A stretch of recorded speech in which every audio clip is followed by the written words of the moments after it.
right there. Give her a grace period. Leave her work.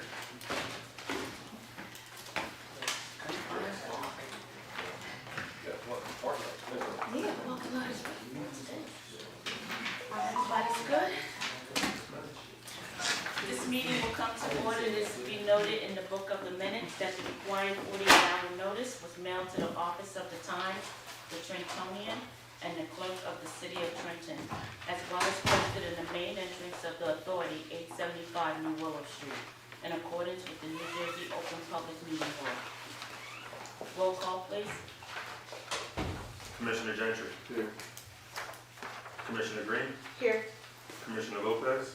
Here. Commissioner Raines. Commissioner Staton. Here. Commissioner Walker. Here. Commissioner Weldon. Here. Can I have a motion to adopt the agenda, please? So moved. Second. Any questions?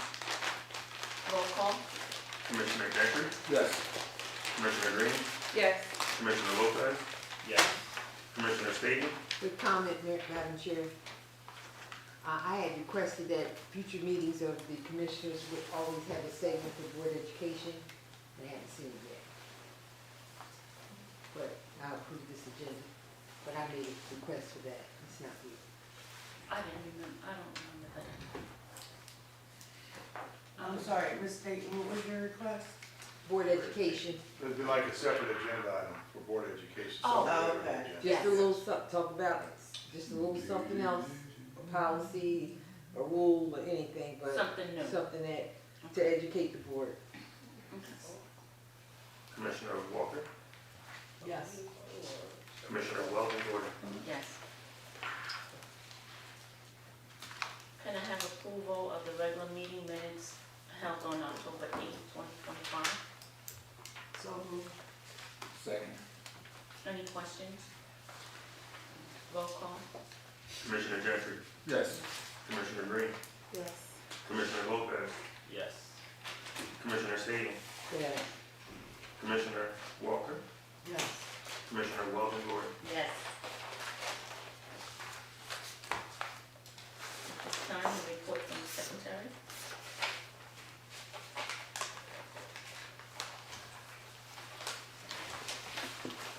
First memorandum that we have is pertaining to our public follow-up. So as in our last board meeting was to present a follow-up from residents giving public comments. So here you'll see that for the Joseph building, we worked with our operations staff to address the banned persons list. We have a banned persons list that was in operations for years now that we're trying to hash out some of the details with our legal counsel. Those collective parties are reviewing house rules and the implementation of restrictions. So from our, house rules and banning persons, it presents complications on the time in which people can return to the property. So there's some steps that we have to address with that report to our attention by one of our residents. Cameras and alarm issues are being worked on. We're awaiting product for installation for the new cameras and the alarm systems at the rear entry doors. The Trenton Fire Department has been approached, and we will begin doing fire drills and emergency awareness training. And let's say from contractors, we may be staff aware of the importance of making sure that residents are privy to the different construction items that's going on in the building, if there's major shutdowns with our systems. We're working on investigating the installation of commercial laundry machines. Right now, we looked at the products that are being utilized by residents, and they are deemed inefficient at this point in time based off the amount of residents that use the laundry machines. They're breaking down in a very high manner. So we're looking at doing commercial products to make sure that we can address those needs. At the French Towers, it was brought to our attention lighting in a rare building. Security has made sure that they made contact with PSC&G to come out and do replacement and repairs of lights. So that is on schedule with the Public Service Department. We had a resident in particular that brought to our attention that somebody may be entering their unit. And from that assessment, we changed the locks, and management will, monitor any additional complaints that come from that particular residence or additional complaints that come from residents. We also, to address any noise complaints, we're sending out cease notices and, making sure that management is privy and other residents are privy to the adherence of, safe plates, and that noise is something that, we have to work with each other on. It's a community issue. There was an issue with a hole in the floor, through assessments that has been downgraded to cracks and a large indentation in the floor tiling. That we have the product that we use, and we're putting together a list of areas that have been identified for the flooring to get a floor contractor to come out and address them in totality. Also, what's been reoccurring is no smoking. Smoking on the sites. A lot of residents have come to the board and made complaints about there's been an excessive amount of infractions with people smoking on the property. A few years back, say in 2027, no, excuse me, 2017, right, 2017, one of our employees, Ms. Bernardo, God rest her soul, she did a lot of work in reference to the no smoking policy. We had a lot of meetings that were held on site. We had a lot of products that was created to address awareness around no smoking, from a HUD fact sheet to distribution of documentation for house rule changes. We're revisiting that now. We'll have a resolution for adoption presented for our December board meeting. That's the secretary update. I have one question for you. Yes, ma'am. I'm so sorry, I can't remember the lady name in the blue shirt. They also, at the Josephson building, they talked about the lighting in the back of the building. So will PSCMG go over to that location also to see about the lighting? If that was brought to security attention, yes. No, So they she had brought it to the attention of us several times. Well, the numbers for those lights are, there's a listing of numbers. If those numbers, we have those numbers, you have to take orders to their attention. Okay. So that would be a follow-up item. And I'll make sure that it's on that item. Okay. I have a question. Commissioner Walker? So, I just thank you for this report. Thank you all for following up on what the residents have come to our meetings and presented to us. I have a question about Josephson, just one. There was a complaint about a leak that was coming all the way down from building 13 or something like that. It was the 13 Still line. in here? So what was addressed was the 13 line. There was a leak on, meaning, say 813, 513, and that particular section. The contractors were out. That's why it was brought to our attention that the residents weren't notified of water being off for an extended period of time. So the contractors came in and they fixed that particular issue. That's why the water was off for an extended period of time. Thank you. Any other questions?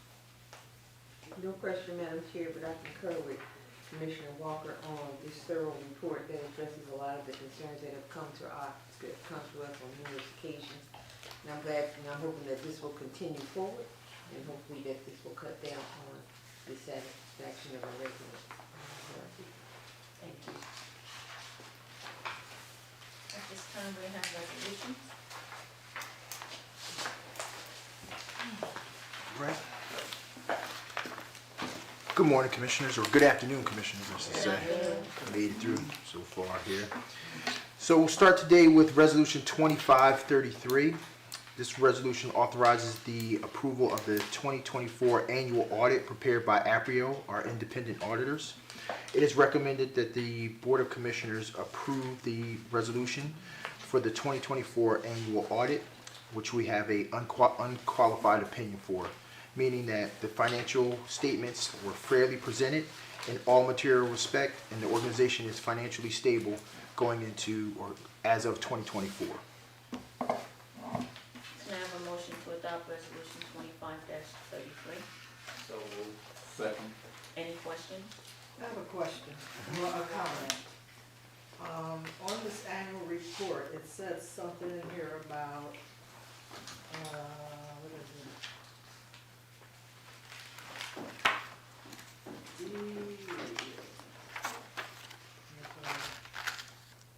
About inflows and outflows of resources, the OPEB had not been done since June 2023.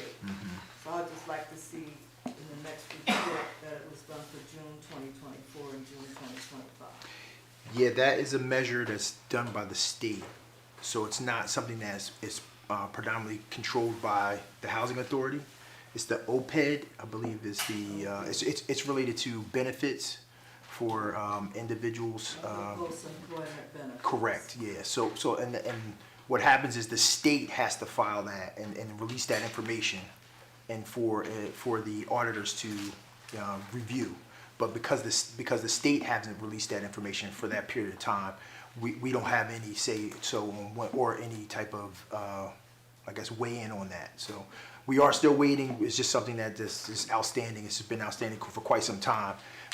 Just about every year, it's just the timing of it that the state doesn't release it in time for the audit as it aligns for our reporting So you can't purposes. follow up with the state with that to make it happen, because it says in here that they couldn't conduct that part of the audit because they did not have that. Yeah, and that's because the state didn't release it. So it's the state releasing it for all of New Jersey. So it's something that we can't, again, it's something that we don't have any type of bearing on that. We provide the information to them.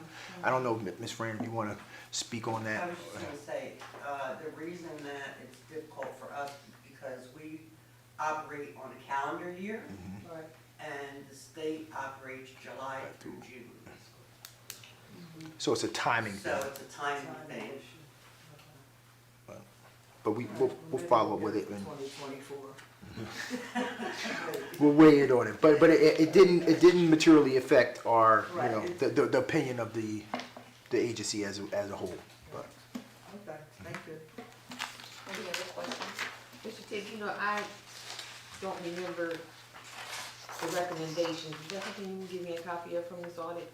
They made recommendations, correct? no, there was no recommendations made on this audit. It was a clean audit, as well as no observations. So it was a very good audit for us coming out of, given our current standing, and will help improve our financial scores as we, are going up against, or I guess, to counteract the trouble status that we have going into 2024. The firm that we've used before? Yes, we have had reviews or observations in the past, but this one is clean. No. The firm that did the audit, they're new? Or- No, they are. I believe they were before my time. They were. This is about the third year since I've been with the organization. They've been doing the audit. So yeah, I think they might be 5 years in. Longer than that, yes. Thank you. Mhm. Thank you, Madam Chair. Any other questions? Roll call? Commissioner Gentry? Yes. Commissioner Green? Yes. Commissioner Lopez? Yes. Commissioner Staton? Yes. Commissioner Walker? Yes. Commissioner Weldon Gordon? Yes. Resolution 2534 is for disbursements. This resolution authorizes the approval for disbursements for October in the amount of $1,047,128.12, split between the general fund and the capital fund.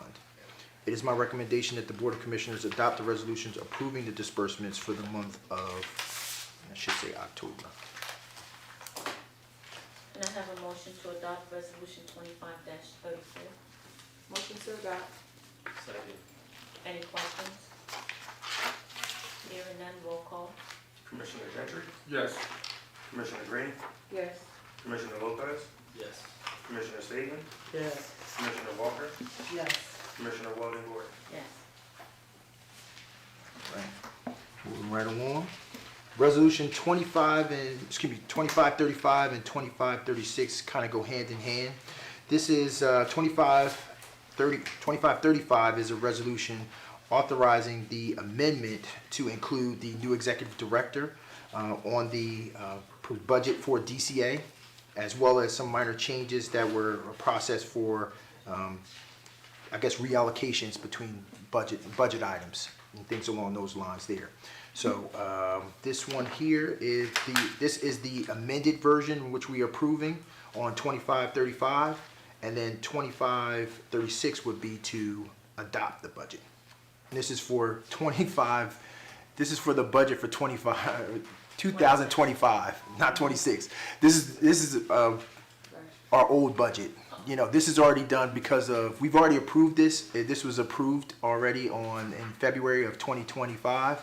But as a DCA, because the changing happened with Jelani moving on and taking on Mr. Godfrey coming in, they needed to have it amended to include him now before it could be adopted. So in other words, Jelani's taken off, he's put on. Correct. One moment. Can I have a motion to adopt resolution 35 and 36? So moved. Second. Question. Questions, Commissioner Walker? What caused the numbers to change? The numbers didn't change. They just were reallocation or changing between line items. So the budget stays the same. The line items were exactly. And that was just for purposes of reporting purposes to in line with HUD, to making sure that all the accounts were in line as we originally were budgeted for. So just again, the overall number, the budget stayed the same. Ultimately, it was just for, I would say, for repurposing for line items to be in line with HUD, and it was pretty much something that was brought up by audit and things along those lines to make sure that we're in compliance as we continue to move forward. Okay, thank you. Any other questions? Hearing none, roll call, please. Commissioner Gentry, Yes. Commissioner Green, Yes. Commissioner Lopez, Yes. Commissioner Sadie, Yes. Commissioner Walker, Yes. Commissioner Weldon Gordon. Yes. So, yeah. It was Yes. 36 before that 36. motion, yeah, okay. 36, 35, and 36. Because they really were paired together. Yeah, they're tied together. It's just an amendment. You had to amend the budget before we can adopt it, and that was given to us by DCA and how we had to go about that process. So they had to be two separate resolutions. So this brings us to resolution 2537. This resolution authorizes the approval for the Trenton Housing Authority's fiscal year budget for 2026.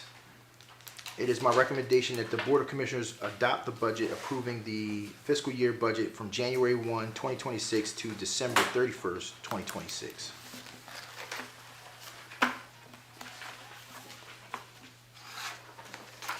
So moved, Madam Chair. Can I have a motion to adopt resolution 25-37? So moved. Second. Any questions? Commissioner Walker? Any questions? It's okay, it's okay. Okay, no questions, just a I comment. went through the budget, Uh-huh. right? But I really would love for us, I'm on the finance committee now, so you know. Okay. And I need us to block out some time, just have a meeting, so you can Walk through. define a lot of things that's in this budget, Absolutely. okay? I trust in your expertise, but I would like to know exactly what I'm looking at when I say I approve the budget. I completely understand that. Completely understand So we that. need to block out some time before the holidays. Okay, definitely before December we can do that, and I guess like you said, this budget was strategically put together in line with the recent events that have happened with the government shutdown and things along those lines, and looking at cost constraints as well as operations operating effectively and making sure that we have a good basis for this agency to continue to move forward. So I would love the opportunity to sit with the finance team and kind of walk through those line items and give you guys some insight, a better insight into, what goes into, the budget from I guess from an overall standpoint, and how that all kind of rolls up to HUD and maps in line with the guidelines from, GAAP as well as, GAS and general accepted accounting principles for governmental accounting and agencies. Okay. Are you? Well, it just brought another question to mind, Mhm. and I don't know who's gonna answer it, but, do we have, with the government being as it is, in our reserves, how many months can we last before we belly up, or before, So as of right now, what's our in reserve? our financial report, I believe we have about two months in the coffers, if you will, to be able to last with our reserves if we were not to receive any funding or subsidy for some time. So that is below the general standard, which is 3 months. In years past, we have applied for a shortfall funding, and we're awarded shortfall funding. We do plan to apply for that shortfall funding as well when given that opportunity, when that NOFO does open. But unfortunately, that hasn't come about just yet. But we are trying to plan for that and trying to get ahead of that to address that gap and try to cover that, because the guidelines are at least 3 months. So we want to try to have up to 3 months of reserves for the agency to continue. Commissioner Staton? I want to thank Commissioner Walker bringing up those concerns. I had some similar to that. And I'm especially glad you talked about having a side meeting to go over the budget, because I too have some questions. Now, does this need to be signed before we have this meeting? Not that it needs to be signed. I don't Or believe so. approved? This Approved. resolution need to be approved before we meet with you to go over the budget in detail. I wouldn't say it needs to be approved. If we want to hold off until we have those discussions, we can actually do that, but that would be That's my under the preference. direction for. That's my preference. So I'd like let's to, do that. yeah, I'd like to suspend So- this. You Let's So you would like to- get to that date. Right, so it'll be a motion. Are you gonna speak about it? No, I was just getting that clarified. But yeah, so So- a motion to table the resolution 2537 for next board Next meeting. one, yeah, next one, yeah. Can I have a Give second? me a chance to understand projections and all that. Can you do it, Bobo? Actually have a test. So, Can I have a we can I need a have second. Motion on the table if there's a second. and there's no discussion of a motion to table once it's seconded. I So, second. So, Well, resolution, you want to ask a question? resolution 2537 is tabled No, to the next. we have to You have vote. to vote on the table. Point of order. Right. But you had a question. I don't want to foreclose you from asking a question if it's just a it's just that, clarification. can we vote on it before the next meeting? That's my question. It has to be voted on in public. Before December meeting, because I'm not here. Okay, all right. That was my question. Commissioner Lopez, you had a question? If you have a special No, meeting, so. no question. Okay. You're now voting to table? To table, yes. Now Table, we take a yes. roll call on the motion to table. Table. Commissioner Jenkins, Yes. Commissioner Green, Yes. Commissioner Lopez, Yes. Commissioner Staton, Yes. Commissioner Walker, Yes. Commissioner Weldon Gordon. Yes. And we'll just have to make sure that's on the agenda for next month. Well, Mr. Tibbs, I do want to say this to you about the particular follow-up information. I love the pie chart. Mm-hmm. I think that's a great way to illustrate how our expenses and revenues are. I really can relate to this, so I just want to thank you for it. I think it's the first time I've seen you use this particular illustration. Very effective. Thank you. Thank you. Will do.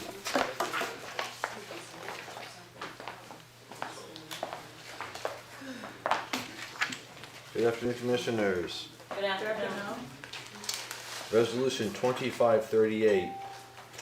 Given our blustery weather yesterday, it is now time to look at snow removal. An RFP for snow removal was advertised September 14th. Proposals were due October 7th. 5 RFP packages were requested. 1 was received by the due date. Job 1 Lawn and Landscape submitted a proposal that was both responsive and responsible. Job 1's been used for since 2017-2018 winter season.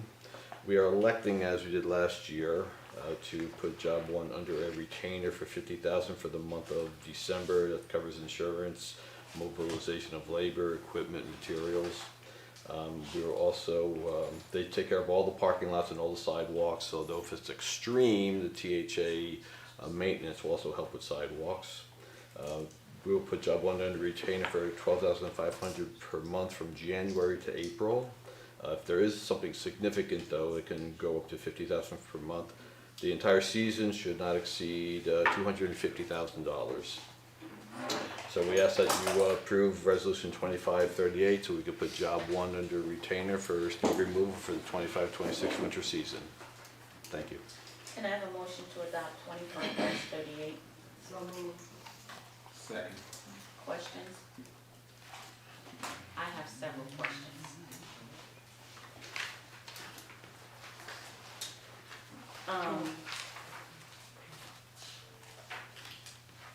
How do, and I know I talked about this before. So when we have a snowstorm, how is it calculated what gets plowed first? What gets done first? It depends on the mobilization they have, because they're taking each site, so they would have to either rotate on the storm basis or attack several sites at once. I don't know offhand how many different sites are mobilized for at the same time. They might, So in other words, you don't know who goes first. So what we have done in the past, we've gone with our most vulnerable population. So we've done the senior buildings first, and then from there doing streets that streets or parking lots for accessibility to get people out to go to work, stuff like that.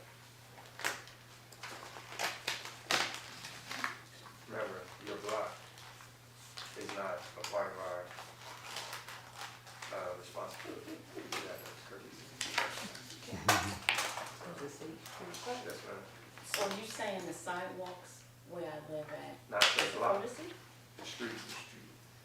Plowing the street. Yes, plowing, that's a plow, that's, we talking about Right, I'm shoveling, not, that's different. I'm talking about shoveling, I'm Yes, not ma'am. talking about plowing, that's a different thing, I understand that.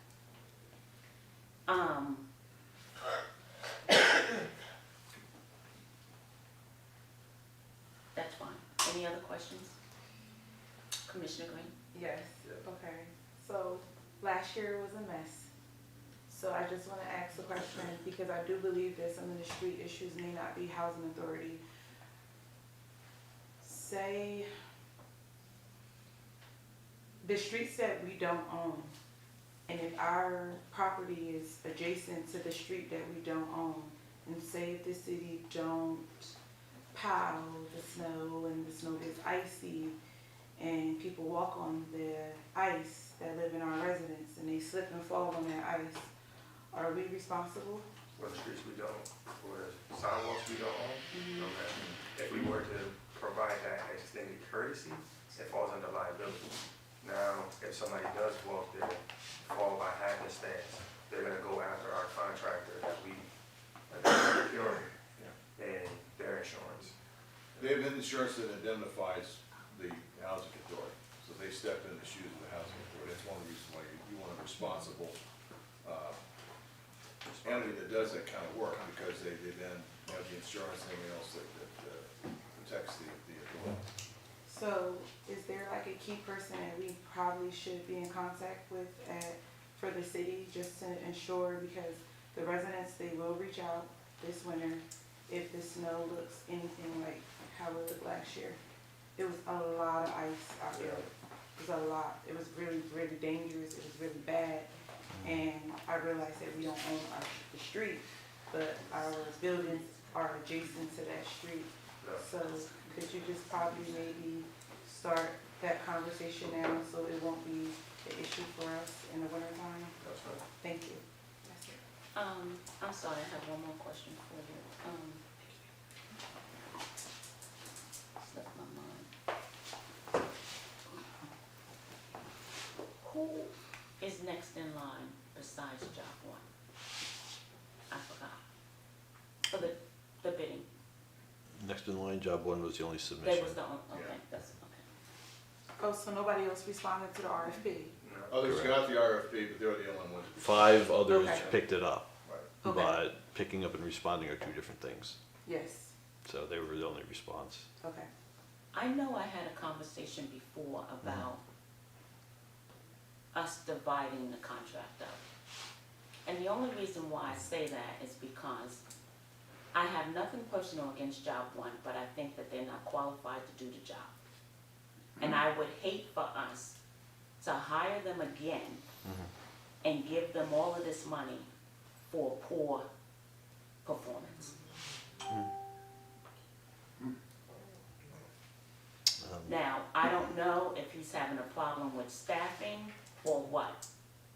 And the only reason why I feel the way I feel is because there's no way in the world that I have to get up in the morning, shovel my snow to go to work, and come home from work, and it's still not done.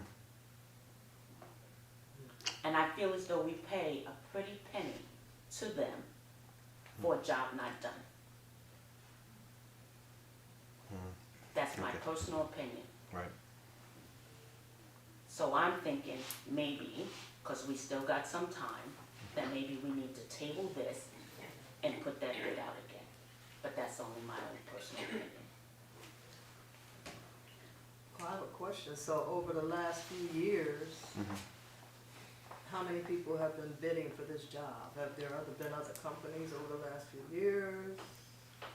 It's random. Last year we did have another company do it, but they only bid for limited. Year before that, I don't remember. We have had a couple. We had job one before. We've had job This one one. doing it Oh, since, okay. we've had them doing it since 2017. We had, previous to that, we had larger companies like Waters and Bugby do it. Correct. But during 2015, 2016, they doubled their rates. I was gonna say, one of the things to note is that some of the bids that came in the last time or that was responsive, they were considerably higher as well. So it was, the numbers were almost double of what we were able to contract job one for. And then there was other ones that came in, as Mr. Martin mentioned, they bid on the partial of the sites. So not for the whole agency, but they wanted to do certain properties, and which, you know, again, when you add that up, it kind of, the cost didn't necessarily, we didn't think that the cost was beneficial when we look at the overall totality for the property. So. And don't get me wrong, I understand that we have a lot of sites, but if you don't have several people to break that up and have different staff go to different sites. And I know he's working also, we kind of touted, you know, unfortunately Terrence isn't here, but our maintenance director, to work directly with them to kind of coordinate and better construct, you know, resources as things are kind of like rolled out and things from that standpoint there. So we'll do, I would imagine that that's going to continue to get better over the year as well. But we can try to see what Well, we've had, on the bid spec, we have said in the previous one or more contractors and possibly splitting up between sites, but we didn't get the responses required to go ahead and split it up like that. Because I know they also, they do the snow removal for the county also. Oh, I'm not certain. I'm not sure I about that. can't respond to that one. No, I know you can't. Yeah. But I know what I know, you know. That's not downgrading them, but I'm just saying, we have priorities also. Right. Well, according to them, I mean, they have the equipment list that's part of it, which is substantial enough to handle the housing authority. But it's okay to have the equipment, but do you have the staff to use the equipment? Hopefully, yes, they do. I mean, I can And go. that was a part of the retainer approach. Right. That was implemented the last, 2 years ago? We did that approach to make sure that they had the staffing. That's why it was even negotiated in that fashion. And the other entities that did respond, they wanted more upfront because they didn't have the capacity to do something like that. That's why we tried this approach. At one point, I even contacted a national company to go ahead. That was last year, the year before, to see what they would cost to go ahead and take care of the housing authority, which was significantly higher. You're talking well over $86,000 a month to handle us. That was totally unfeasible. And again, those fees are, to that point is if we weren't to have any snow or to have snow, what kind of things from that standpoint there. So with this approach, kind of gives us a little bit of a buffer in a sense that if there is an occurrence, then we still, although we're paying something, we're not paying the full freight of the contract. And this contract is till April. Yes. Okay. And I think what we can do, what we will do is, when we have our meeting, and notice to proceed, we will emphasize the importance of better performance in those particular areas, working on those partnerships, making sure that some of these things are addressed. Okay. Absolutely. Thank you. Any other questions? Yes, Chairman, I have a question. Commissioner Lopez? For an agreement like this, I'm assuming there's an SLA, and do we, in that, define what the response time has to be, and if they don't meet that response time, what then is, do we get a discount, or is there some type of something that we can place in that to say we need a specific response time, so if you don't meet it, then this is the quote-unquote consequence, and put that into the contract. Mr. Lopez, could you explain what SLA is for our audience? SLA is a service level agreement. It's just defining what both parties are bringing to the contract. And so it's an opportunity to say, give requirements of how much time, how much work, what work, and just details of what is supposed to be done. Yes. Thank we do. you. And is there one about response time in that? I believe we have response time in there. It's about things either the day before the occurrence, because they read a system and it tells you what the expected snowfall to be. From that expected snowfall, that's when second notice falls back on what staff will be able to handle. There's also pre-treating in the contract as well. So that happens like a day or two before. Yes. Okay, thank you. And then in regard to your experience, Chairwoman Weldon,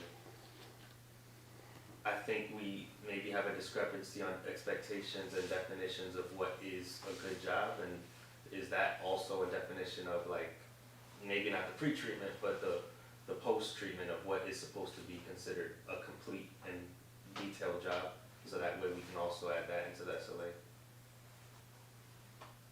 We can. I have one question. Commissioner Green? Question, do we do an RFP report for this particular RFP, like a scoring report? Or because they was the only one that applied, we just don't? I just wanna know, like, when they applied for the RFP, and they were the only ones that applied, was it a reviewer, did we read it, like? Evaluation. We What's the definitely evaluation? evaluated it. We evaluated and we negotiated with them, again, plead with them to kind of understand exactly what the totality for the job and what it encompasses for them to take on the full agency. So to Mr. Godfrey's point, we can re-emphasize that with them about, the SLA items as well as the levels of performance and things along those lines. I think given our history with them, because this is, I believe, the second and third year. For the third year. So we could go back to them and kind of work and I guess infer that, the level of the expectation is kind of been risen, to the level. And, and if they don't respond or if they don't comply, then we'll have to make other arrangements. Okay, thank you. Any other questions? Roll call, please. Commissioner Gentry, Yes. Commissioner Green, Yes. Commissioner Lopez, Yes. Commissioner Staten, No. Commissioner Walker, Yes. Commissioner Weldon Gordon. No.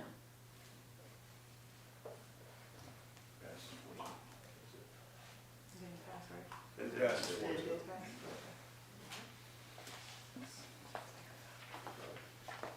Okay. At this time, is there any new business?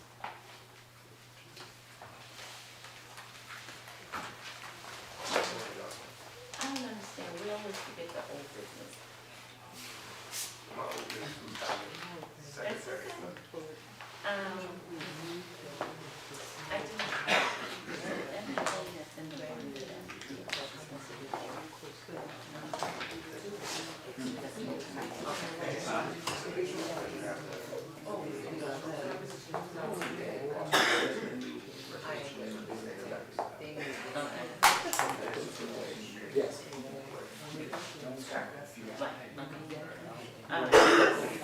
is there any new business?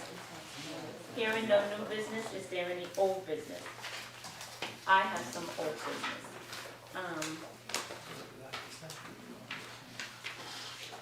I do too. Miss Christie, Yes. can you please come to the podium? I have two questions for you, please. Okay. Inside of the report, it says there is a market grade superintendent unit. For the junior one. Please explain that to me. That means that that unit won't be affordable, so whoever the super would be would have to pay market value for that unit To live there. to live there. Will not be living there for free. No. Will he be on duty 24 hours? I'm not sure about the details yet, but no, I wouldn't assume, but I think he would be on call. It would be the purpose of having him on site. I definitely would like to see, the write-up about that. Okay. Because I think sometimes people have different, opinions on, for superintendent, you know, living on site, being on call, and all of that is gonna be in the job description. Yes, yeah. So we just developing the operating plan and just establishing the units. So it would be 108 units. One unit will be a super unit, and the 107 will be one-bedroom units for seniors only. Okay. Will this person be an employee of the housing authority? Or the management entity. So it's going to be a separate management entity. Similar to Turner Point, how's a separate management entity, that will be the same thing. Okay. My second question is, what is the delay in the safe route in the MLK Park? The delay is the city, it's on the city. So part of our early action plan for Choice Neighborhood was to develop a few CCI projects, and one of them was safe walking route to the park, also was to do a complete street. That is all underneath the city's administration to handle that. So we had $200,000 that was supposed to go into that fund of Choice Neighborhood funding. That money is going to be recaptured in August, so we rerouted that money into our homeownership project. So we now decided to do 2 units of homeownership on Bond Street. So we're working with Habitat for Humanities, the city of Trenton, to do 2 modular homes there. And hopefully it'll be completed by August, so that we don't have to return any money. So we're not gonna have a park? No, the park is still there. Still gonna. Yeah, it's just that it's taken longer, and because this was early action dollars, we didn't want to lose it, so we had to reroute the money to something else. But the city's responsible for it, and it's millions of dollars. It wasn't just the $200 that we were putting into placemaking. So yeah, they're still continuing the process. It's just taking a little longer. Thank you so much. So, I have a question. For her or something Yes. different? okay. Based off of something that you asked. In terms Commissioner of, Lopez? thank you. In terms of junior one, and maybe having a management entity, like how we have in Turner Point, is there a reason why that's more beneficial than for us maybe hire someone and to do our own management for that building? So what we're doing is we are going to be a management consultant, similar to what we are for Junior One, but the ownership entity has changed. Same thing, I mean, similar to what we are at Turner Point. So the ownership entity will be changing. So it won't be a Trenton Housing Authority property. It will be whatever, Choice Junior One LLC would be just a formation of the name of the management company. Same thing here, Conifer is the management entity, and we are subcontracted underneath them to do the management, the day-to-day management. Okay. And so just to clarify, you just used a random name, Junior One LLC. Well, it's part of the deal, but that may not be the exact entity when we do. But it would still be an entity outside of us. It's not that Yes. we are creating our own business and then calling it that and then consulting to our own. No, we are part of the management, we're part of the ownership entity as well, but the primarily would be, it's more of PRC and Trenton Housing Authority together, but it's not a Trenton Housing Authority property anymore. Okay. It's separate. Same thing with Rush Crossing, but we didn't negotiate the same way with Rush Crossing, so that's all Penrose property. They manage it. Okay. We have ownership in the land, in the ground lease. Same thing here, but we will be part of the management entity, and we have a small percentage of ownership. Okay, so then we'll see more revenue from junior one that we're seeing at Turning Point. Yes, much more. Yes. Okay. As far as in developer speed and cash flow. Yeah. Great, thank you. Commissioner Walker, you had a question? Okay. Anybody else? Thank you. Now we will have public session. Thank you. Oh, hold on one moment. Questions, you would, For her or something not for different? this hub, Okay. Is this old business or new business?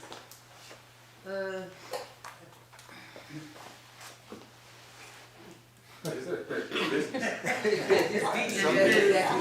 I don't know that it's old, I wanted to ask, I had some questions about, Inspire. And, can anybody speak to that other than Mr. Leggett? Yes, ma'am, Mr. President. So my question was, back in September, they sent something about emergency services. And I was wondering if we had an update on what was happening. It was a remediation process for Wilson and Haverstick. Yes. And so, if you need to wait for him, that's okay. But my other question was, and this actually is something that had me thinking from my trip to Phoenix. Back in September, I had the privilege of attending the NARO conference, and it was very informative. I sent a lot of you guys some of the PowerPoints. One of the things that struck me had to do with fire safety.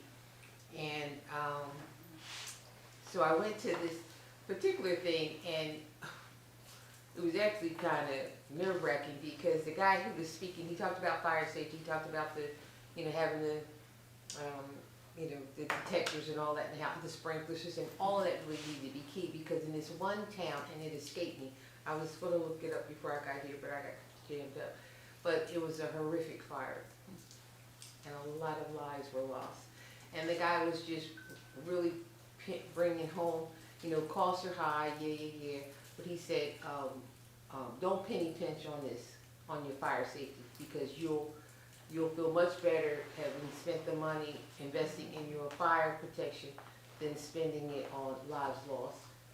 And it just kind of, the presentation was like, you were like looking, and you couldn't help but get a little tearful about it, because he was so passionate about it. It had been a while ago, but it was still so fresh in his mind. So, during lunch with my colleagues, we talked about here, and I asked about fire drills. And no one could remember having one in a very, very, very long time. And none in the recent years, actually.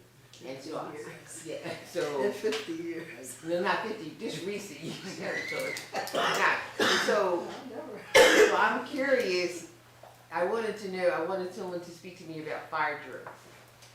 Well, Right, remember, in so- his opening statement, he said that they did notify the fire department, and they was gonna start doing that. And it's Yeah. the So- fire And, So we're working with and it. so that's good, and so quite naturally, why haven't you had it? That is, it really is a big deal, especially the high rises, because there's so much to consider for folks who can't come down the stairs. Because a lot of folks, like in the Joseph's Home in Abbott, all of them unfortunately aren't on the first and second floor. Folks in wheelchairs are on higher levels, so I don't know how that, but whatever. And so they require, I don't know if you have floor captains, and then like a lot of things came to my mind about it, and so, I don't expect them to be answered here today, but it's on my mind, and I really would like to have a special meeting on fire safety. So, as mentioned earlier, Mhm. yes, we were working with, I believe it's Captain Douglas. Yes. With the Director Director Douglas. Douglas, Mhm. in reference to putting together those programs and revisiting it. Roughly 6 years ago, I believe that was when we last had our series of fire drills and notifications at the senior buildings. So they were going around to the senior buildings, but since then there was a lot of transition and change with the fire department as well. Mm. So some of those things may have fallen to the wayside, but that's one of the things that we are getting back on top of, is making sure we have that. Not only from fire drills, but to emergency safety awareness. If there's an active shooter, we have different formats that have been suggested to us from emergency management. And so we'll be looking at that.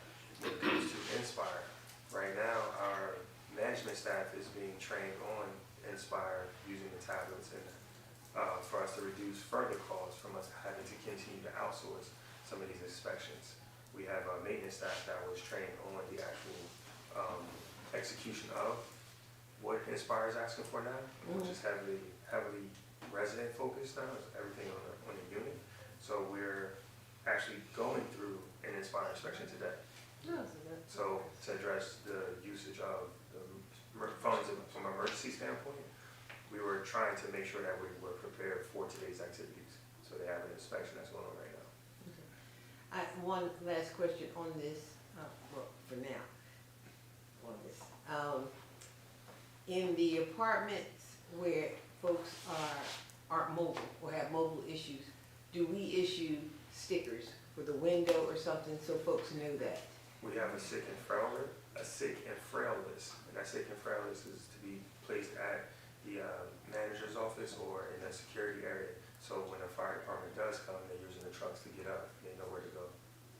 Okay. That's one of the things that they'll go over when they are, when they're conducting that whole safety stuff, the safety parameters. Okay, so I'm gonna make a suggestion, that, Mr. Leggett and yourself and whoever your safety team is, look into getting, stickers for their windows.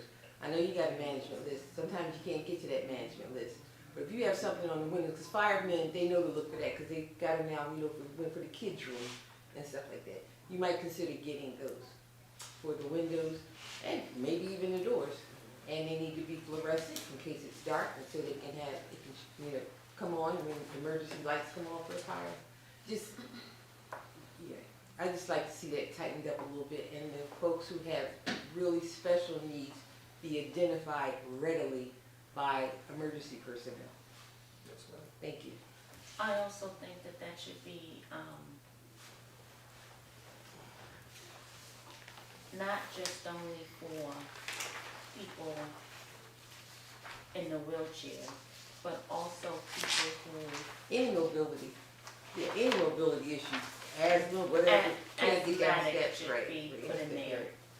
And I only say that because my grandmother died living in French Towers because there was 2 fires back to back within a week.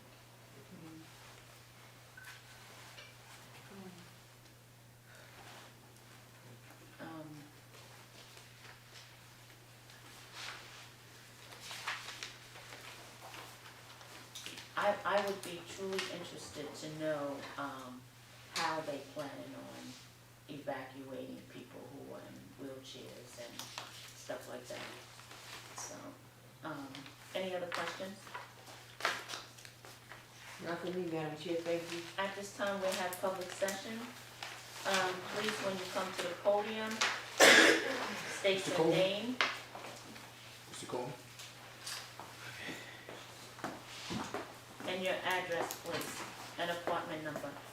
My name is James Coleman. Live at 237 Oakland Street, in apartment 518.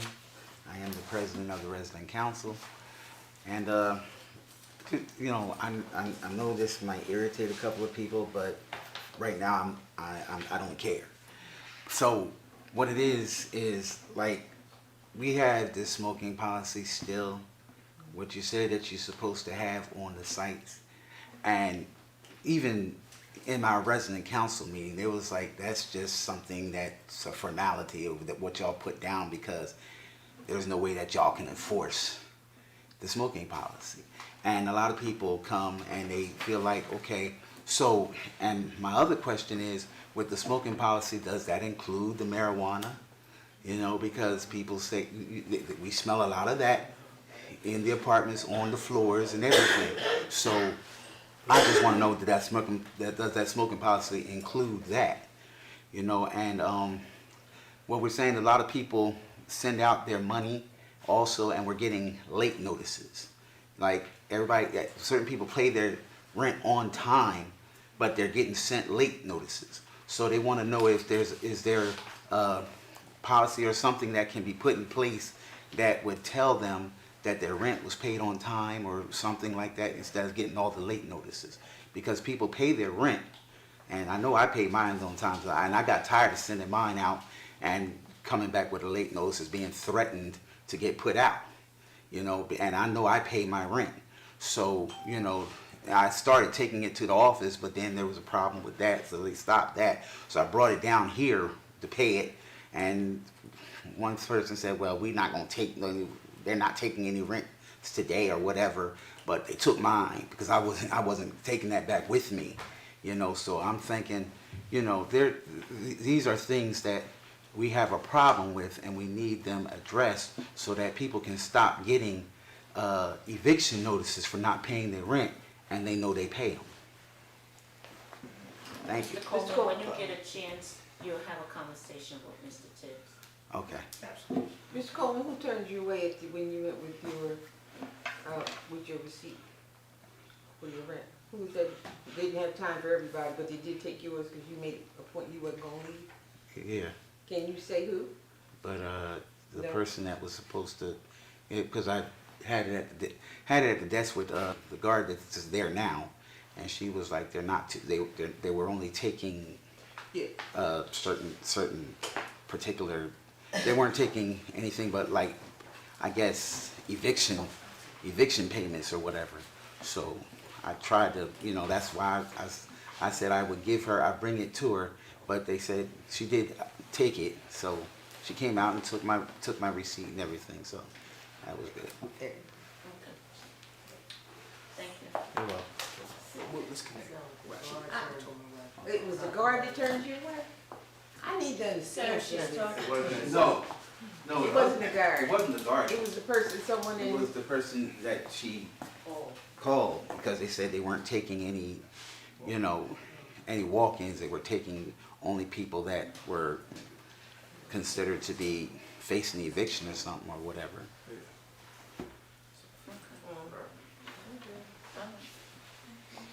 And being that he was there, they actually accepted him paying his rent there as a charge of that.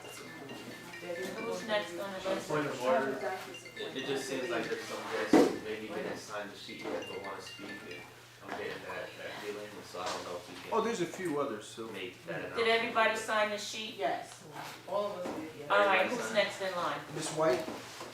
Oh, wait a minute. Good afternoon. Good afternoon. My name is Darnella White. I'm a resident here. I also manage the food pantry here.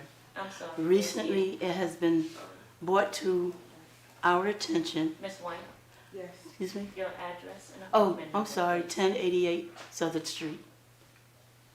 I've been here, Apartment number. it's not an apartment, it's a duplex. Okay. I've been here about 8 years. I've faced a lot of backlash from people that I thought had our backs. What we do here, we feed people. That's my passion. That's my mission. I do not do drama. I do not like people bringing drama to me when I have not started anything. But they brought a fight to me a couple of years ago. We survived it. Now I'm being attacked again on a down low. They're being condescending. They're sending me messages. They're telling me I'm not privy to have certain things within that pantry. I'm to turn over everything to them. Joffrey, Mr. Joffrey, Clifford, you know me. I work with the residents here. I care deeply for the seniors and the children because they need. Children don't make choices. It's the adults that take care of these children that make choices. Seniors, they paid their dues. I tried to make it easy for them. I started a pantry for them on Tuesday, and I called it Seniors Day Tuesdays, where we took down to the hill to the seniors that were in the high rises. It got too volatile. We had to stop it. We work mostly with females. We have some men that do our lifting, but it's a lot of females. They're educated, they're dedicated, but we're being stabbed in the back, told that we're giving outdated food, which is not true. I feed my family, they feed their family, we feed whatever we get in that pantry. If it's not safe for me, I'm not giving it to the people. There's never been anyone that has gotten sick or complained about what we're giving, but now they want to start telling it, oh, they're giving outdated food. We go through that food constantly. Who is that? I'm not calling names because I sent you an email. You should be getting an email. I want a sit down with you, Miss Christie, Miss Green, Miss Grant, Miss Testa Frisbee, my team, Miss Gordon, Miss Carey, and Miss Banks, and myself. We need to put our cards on the table. How can you come to me or send me a text telling me I got to do X, Y, Z? After all, you do store your food here. That's a threat. You're dangling it. If I don't do what you say to do, I'm out. You talking to me? No, I'm talking to everybody. I'm looking at you. I'm sorry. No, it's not about you. Don't get it twisted. I'm talking to you because I talk. I don't talk at. I talk to people. You can have a conversation with me. I'm very approachable. Very approachable. If I have a situation, I go to who I'm supposed to go to. It's not enough. It's not enough. Now I got to get crowd control because now they're feeling like they're privileged. We were doing our pantries every second and fourth Fridays for the community. Pantry for THA staff, my team, is on an off Friday so that they don't collide because it was causing a lot of confusion. When you see anybody of my team taking food and putting it in their cars, boxes, we're delivering it. It's not going to our house. It's not going for us. We're dealing with the Y. We feed Humboldt and Sweets Avenue. We make rounds. Anybody that calls us and say they need food, they got it. Why dictate to me who I can give food to, amount of food I give it to? You don't know what's going on in somebody else's household. Nobody does.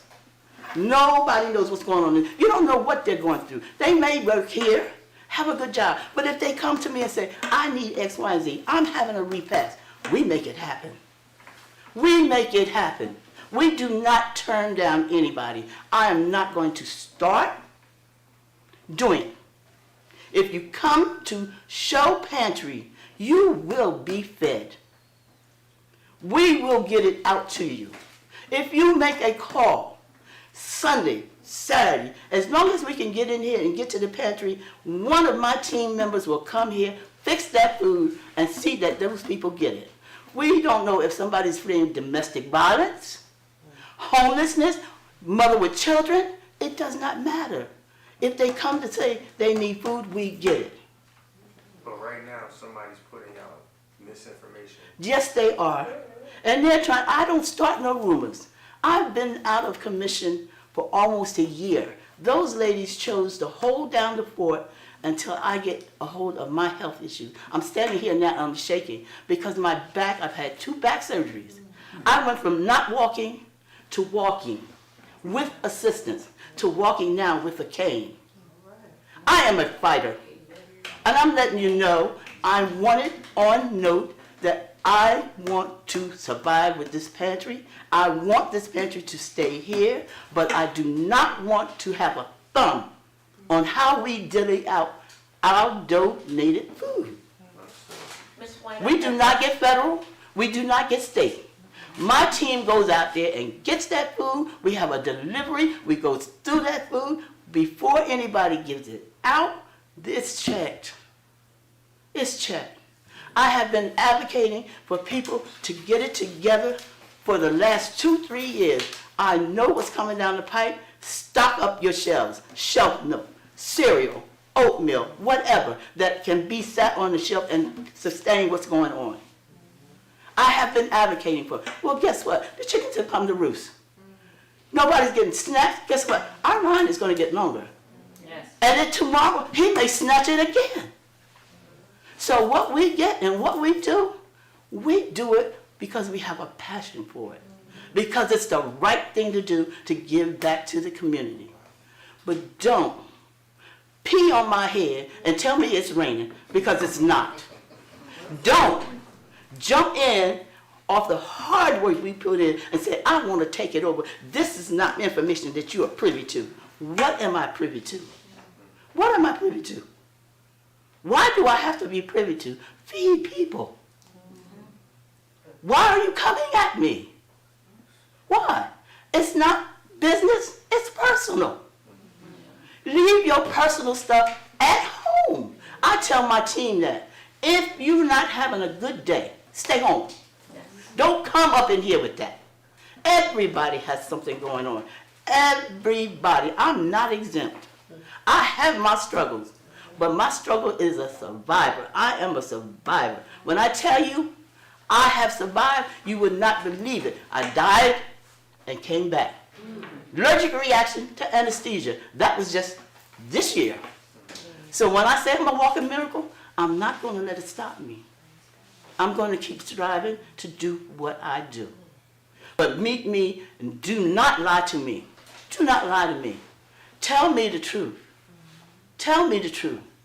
But don't go and sugarcoat it and then say, oh, I didn't say that. No. Don't ask me for a meeting with you one-on-one, because I know what you're doing. You're not going to have that he say, she say, your word against my word. You want to have a meeting with me? I'll have a meeting with you. But I want everybody on the carpet so that we will all be on the same page. And so the person that may be giving out this information is in the list of people you stated? Excuse me? Whomever's giving out this misinformation. I don't know where they're getting it from. I don't know where they're really getting it from. They say it's from the residents. But you got to come out there and see that line on Fridays. Yeah.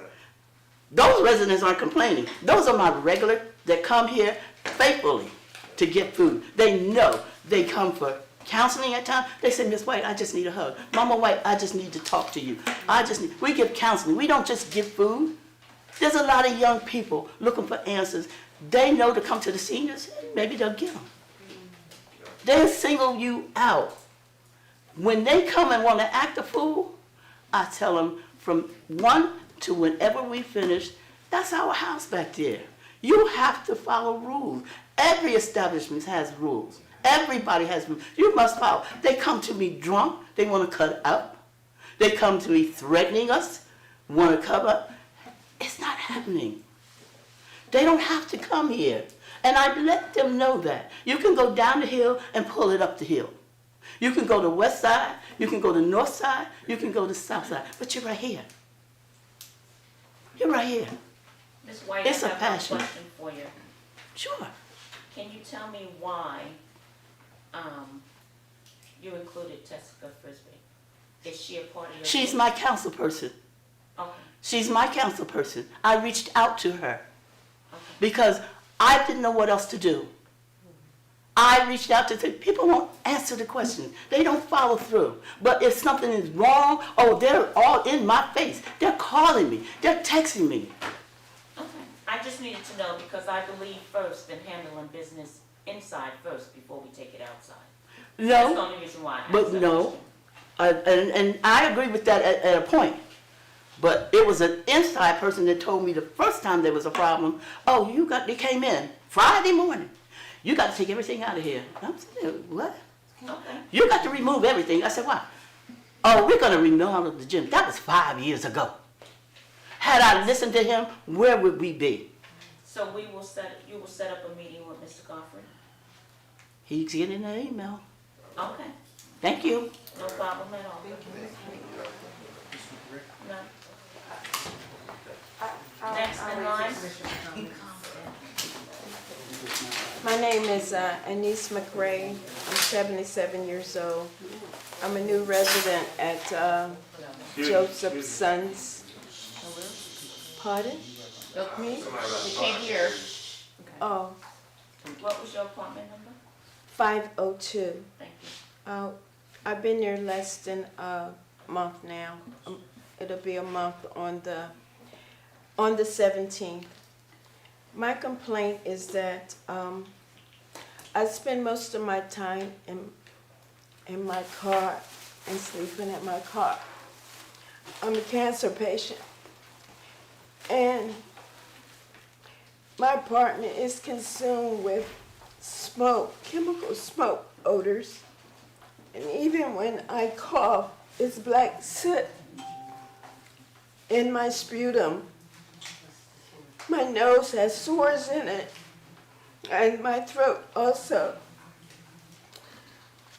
I have purchased 2 air purifiers since I've been there, and a humidifier, and I purchased weather stripping and installed it myself.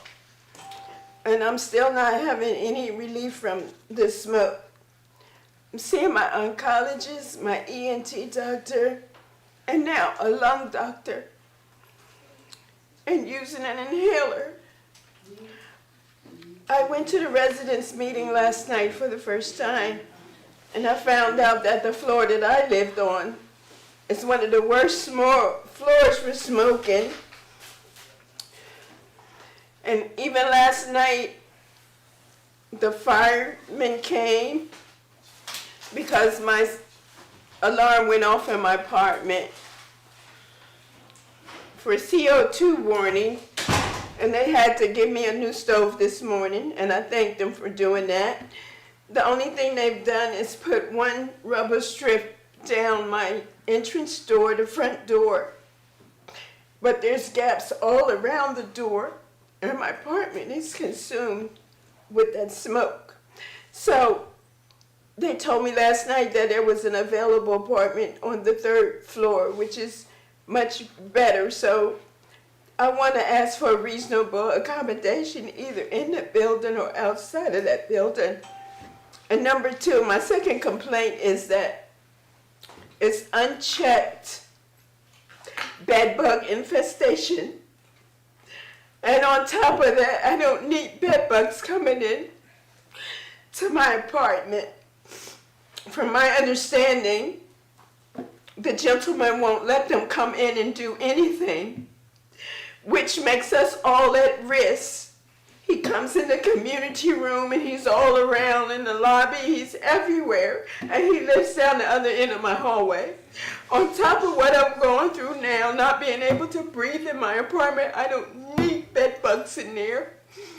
At the same time, there's something in the lease that says that you're supposed to allow extermination and inspections, and I don't understand why they allow that to go on like that. And then they portray that it's an assisted living, and they promote wellness. There's no wellness in secondhand smoke, subjecting seniors and visitors. They sit right at the entrance door. There's only one way in. They sit there and they smoke. They got 2 big pots there where they put their butts out. They have benches further back. Why don't they just designate that as a smoking area instead of putting all us up at risk with allergies and all kinds of conditions, seniors and disabled people? It's not right and it's not fair. And that's all I have to say. I have an appointment with my oncologist and I'm late. I don't know who would be interested, but this is the letter. That's it. Thank you.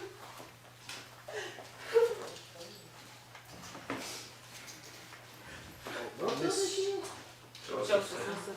Deborah? Yes.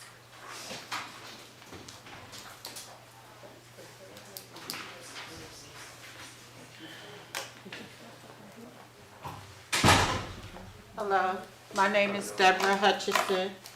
I live at 237 Oakland Street, apartment 910. I have been a resident at Joseph's apartment since 2019. I am also acting vice president of resident council.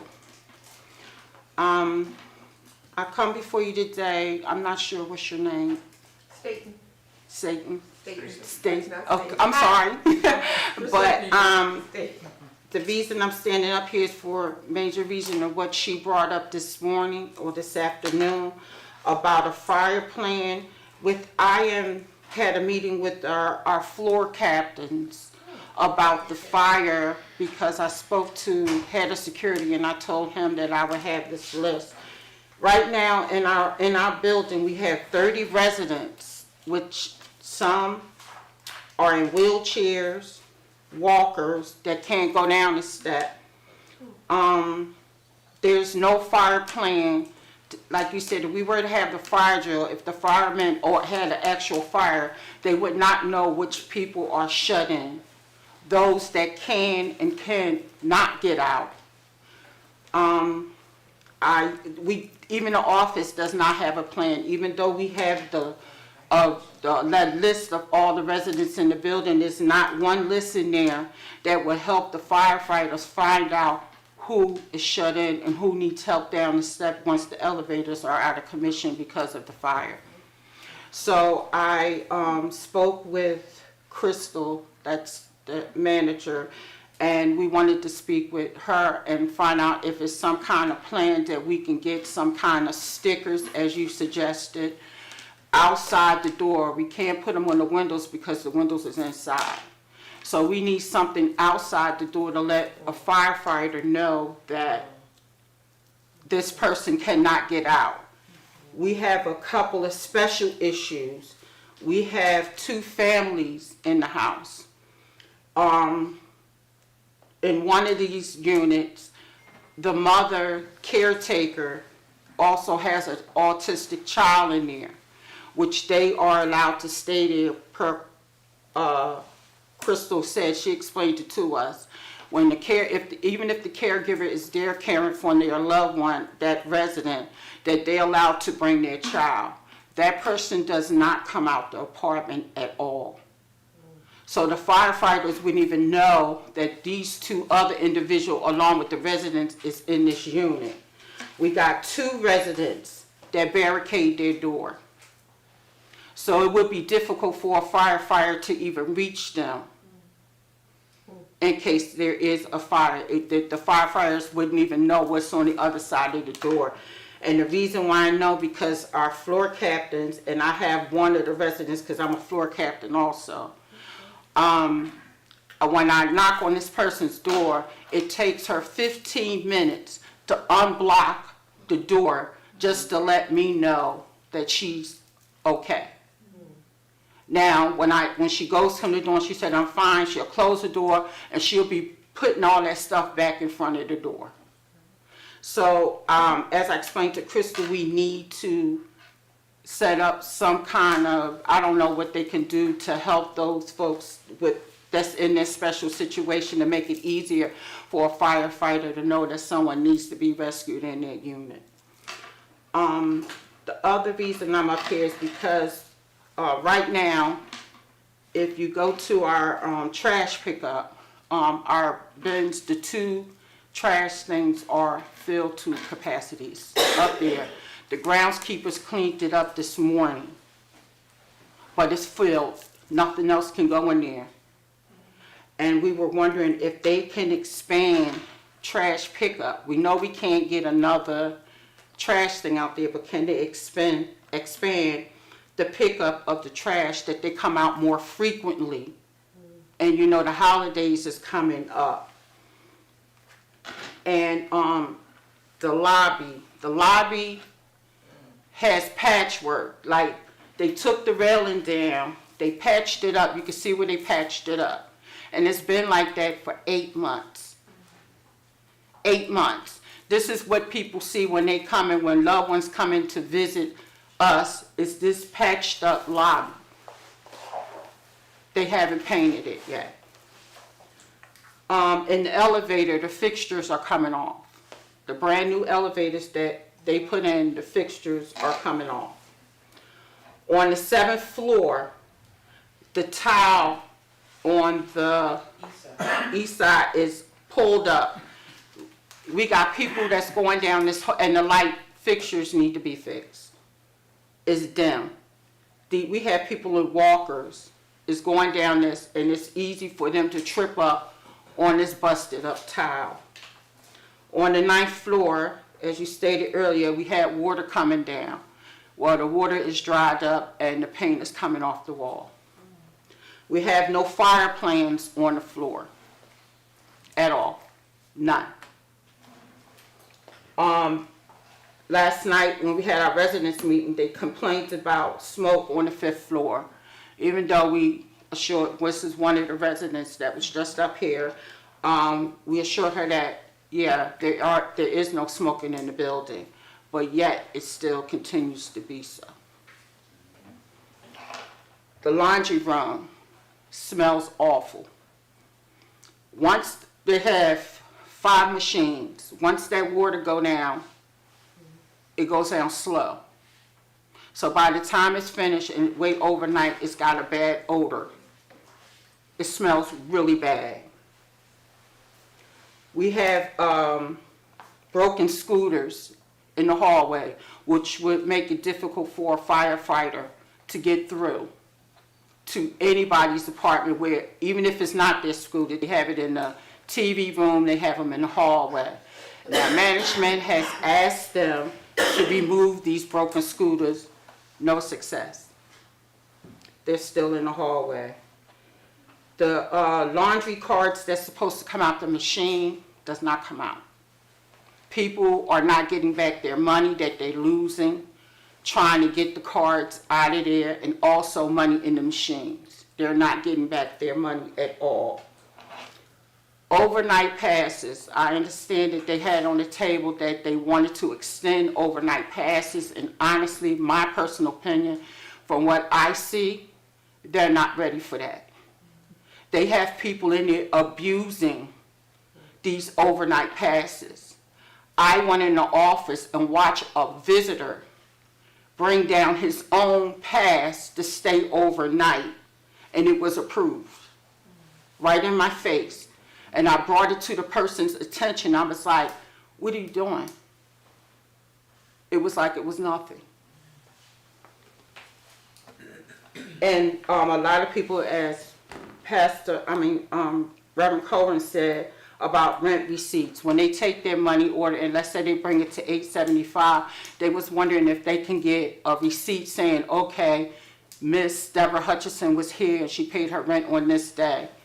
So when these late notices that everybody getting, or eviction notices that they're getting, they can say, well, I have my receipt, and take that downstairs to eliminate all this court costs and dragging them to court over $10, $15, $30 of eviction for whatever reason. And they said that they needed to talk with someone about a lot of, I think it was 12 eviction notices went through our building just the other day, and a lot of them was frivolous. The bed bugs, we have we have 2 residents that I know of have bed bugs.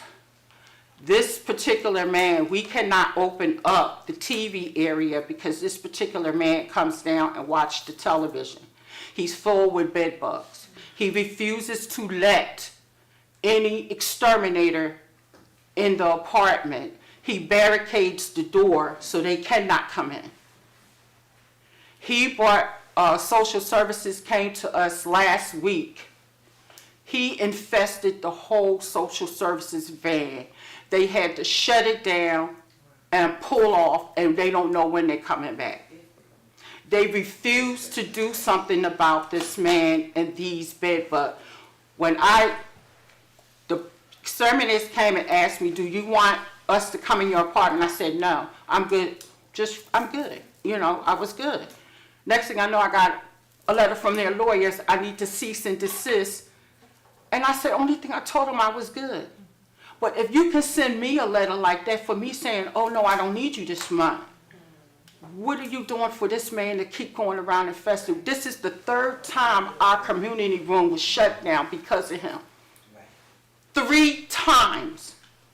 And they refuse. He comes down there, he'll pluck him off himself. Just pluck him off himself. And this is what we have to go through.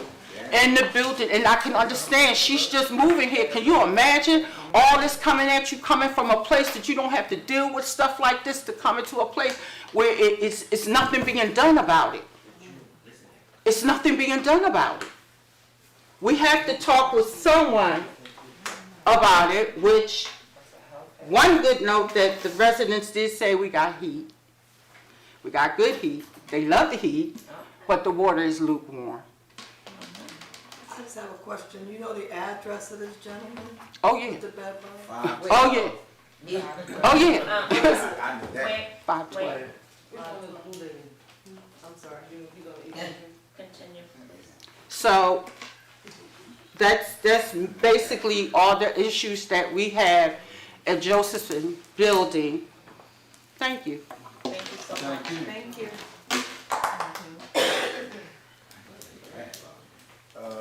Is there anybody else? Ms. Hammond? I'm gonna complete the trifecta. Thank you. Good afternoon, everybody. Relette Hammond, Josephson Building, 237 Oakland Street, apartment 705. That's what I was supposed to say, right? Yes. Okay, thank you.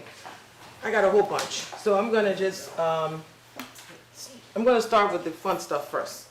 I'm not sure, but could someone tell me if Trenton Housing Authority is a nonprofit organization? It's Is not it? technically a nonprofit, it's an authority.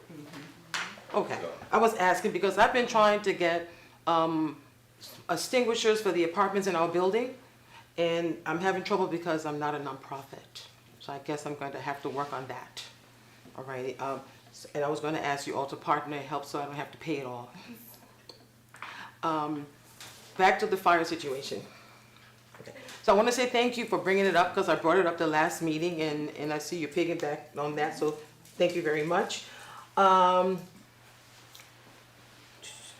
Fire. I know we're about to have a fire drill because I asked.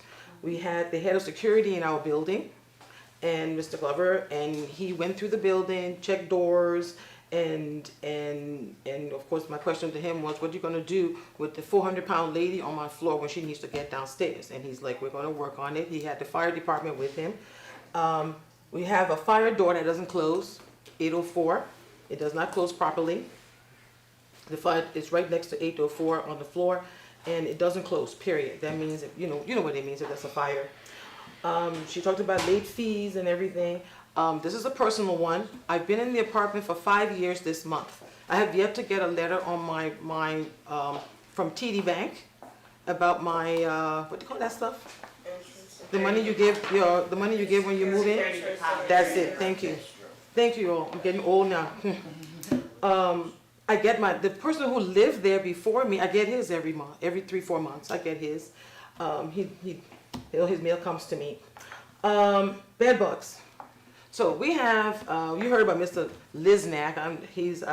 I affectionately call him the Nazi, and he is refusing anybody to go in. But we have, I must say that there has been an effort to try and get rid of it, except for there are 2 or 3 people in the building now who are resistant. But here's what's happening. They're not getting their apartments clean. And let's say Liznak is in 520, okay? So let's say 420 and 620, okay?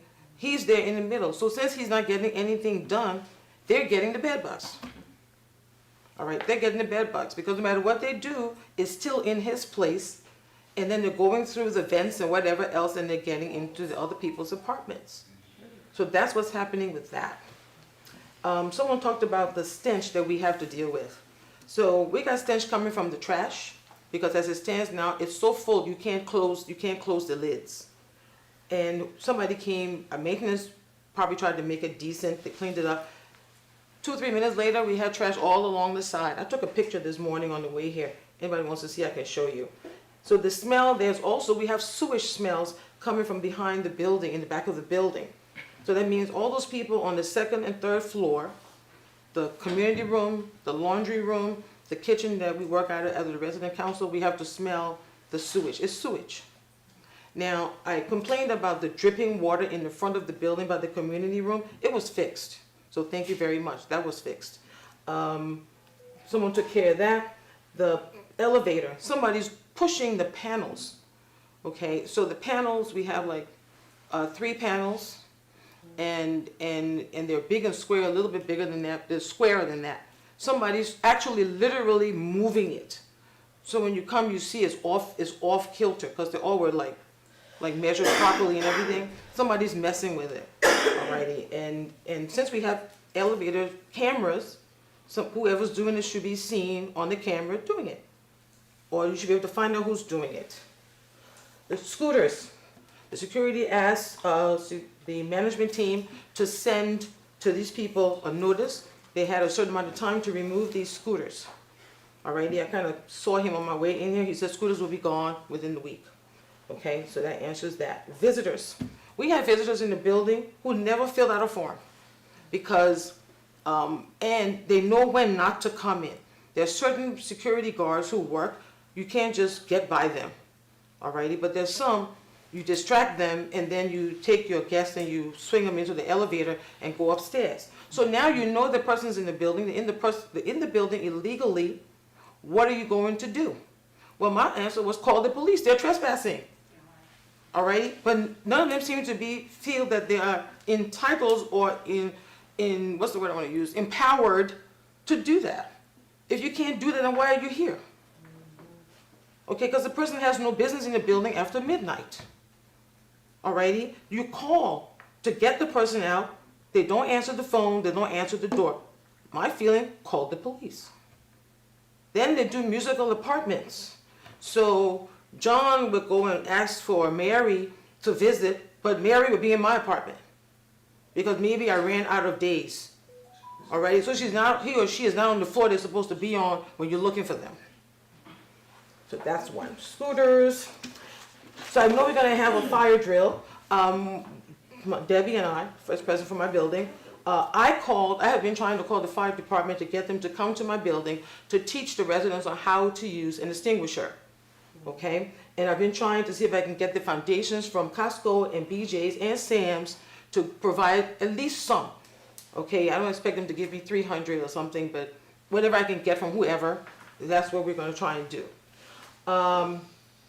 So we have things missing in the building, like people are stealing. We had opportunity to have a lady steal our router, the remote control, and the strip from the television in the community room. Okay, she's not supposed to come back in the building. However, I've seen her in the building. I've seen her in the building twice since then. I asked for cameras in the building in various places because things are missing out of the residence council office, which is attached to the pool room in the building, and from our stash in the kitchen in the building. As a result, I've had to take everything and put it into the office, and every day we have to cart it back and forth, okay, because somebody's taking things. I talked about the bed bugs, laundry room, talked about the cards information. So in reference to the cards, Mr. Leggett said there's a form to get a refund. Okay, I was able to get my hands on the form last week. I gave it to the 2 residents who I knew of. The new people, I don't know who they are, but I did announce in the meeting last night that we do have the forms. Any forms that a resident might need to report a neighbor, report a visitor, ask for service, anything, I have copies. They're in my possession, so they don't really have to go to the office, especially after hours. They can just come and I have it available to give to them. Let's see, laundry room forms, bed bugs, stealing in the building. Just give me a few minutes, I'm getting old, I have to check. Oh, here we go. Talked about the sewage, the garbage, we talked about pickup. Non-profit, okay, I'll talk about that too. Whatever I don't remember, I can come by and see Mr. Godfrey. Hi. So other than that, I'm going to ask for the second time, especially since the holidays are coming. Can we get our lobby painted, please? If we can afford it, I think I can get some residents we can volunteer and we can paint it ourselves. Because now all the visitors are coming in and all of that. Team feature. Oh yes, security team. In reference to all the other stuff, it would be nice if the security team gets some training as to what they need to do, because they don't seem to know how to respond to certain things, okay? That person going in the elevator does not live here. Why did you not stop them? Because we have so many new people in the building, they don't know who's here and who's not. Okay, so that's not their issue, okay, that's a different issue. The other thing is, if you're gonna park in front of the building and the fire thing and leave it there all night, and security knows, but most of them don't get up from where they're sitting anyway. They sit there all day. They get up, some of them get up to go smoke outside. Okay, they're smoking in front of the doors. All right? Some of them, yeah. Okay, so maybe, you know, I got signs that says don't smoke within 50 feet of the door. They're not gonna pay attention to that. Okay, everybody's gotten very comfortable that this is the smokehouse and let's smoke. I have asthma. Okay, and they have sent me to the emergency room also. All right, so it's like, if you say something, then here's my favorite. Do you guys think you can take your cigarettes across the street? Okay, please don't make me go and report you to the manager. 20 minutes that I walk in, oh, she's gonna report me to the manager. She's just a bee walking around here trying to be important. And they're talking loud enough, I can hear them. I do not engage. Because my thing is that you get paid to serve me, not the other way around. Okay, you're getting paid to service me and the rest of these people in this building. And if it affects anybody in the building, technically it's my job to tell you. Because half of them are afraid to talk to you. They're scared to go into the office to say, oh, Roulette cursed me out this morning. All right, why are you afraid? You do a report, the report is private, it's confidential. You hand it over to Crystal and you leave. And if you have a problem, I'll write it up for you, you sign it, I'll take it into the office for you. Alrighty, so the security is, you know, it's not all of them, it's just most of them. But I think they need to be trained on how to speak to people, how to treat people. If somebody walks in, excuse me, good afternoon, may I help you? I live here. Oh, I'm so sorry, I'm not familiar. Could you just show me some identification, please? Alrighty, I don't see what's wrong with please, sorry, thank you, never mind, and excuse me. Alrighty, they got an attitude, they come in there with their tude. You know, if you're on your monthly, I don't care. Alright, you're pushing out your mouth and no. I'm too old for that. I'm too old for that. I think that's all I have to share with you today, but I'll make sure I write it up better because my chicken scratches, can't read it completely. Alright, so thank you so much for listening. Thank you for acting on the ones you can. We do appreciate it. We're not going to see you. Happy Thanksgiving. Computers, oh, excuse me. The computer in my office is not working. I've had 3 people look at it and they're saying that, duh, put them in the computer graveyard. So I've been trying to reach our liaisons, and I was hooked up with Kevin. I believe he's the IT person in the building, who I'm going to go look for today. But I did email him, and I just think that I'm moving fast enough. Okay, we're trying to make sure that we maximize our monies that you graciously let us have, so we can do things. That way I can stop terrorizing poor Crystal in the office. So thank you. The computer, is it owned by the Housing Authority? I'm not sure. I don't think so because it's coming out of the allotted money that we have as a council. Okay. But if they want to give me one, I'll take it. I just thought I'd throw it out there. Anything else, ma'am? No, that's it. Thank you very much. Thank you. Ms. Marshall.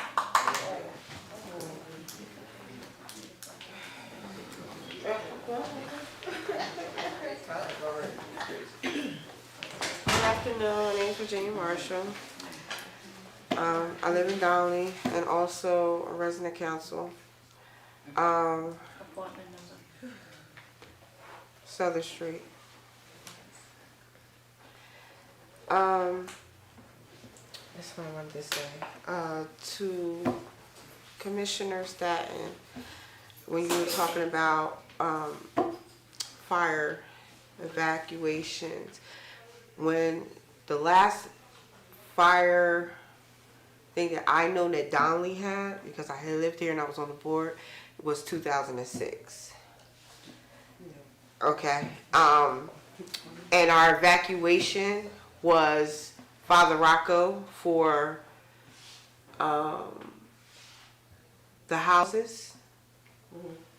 And for the high rise, it was Martin Luther King School so that's doing the distance between the developments, so I can speak on that.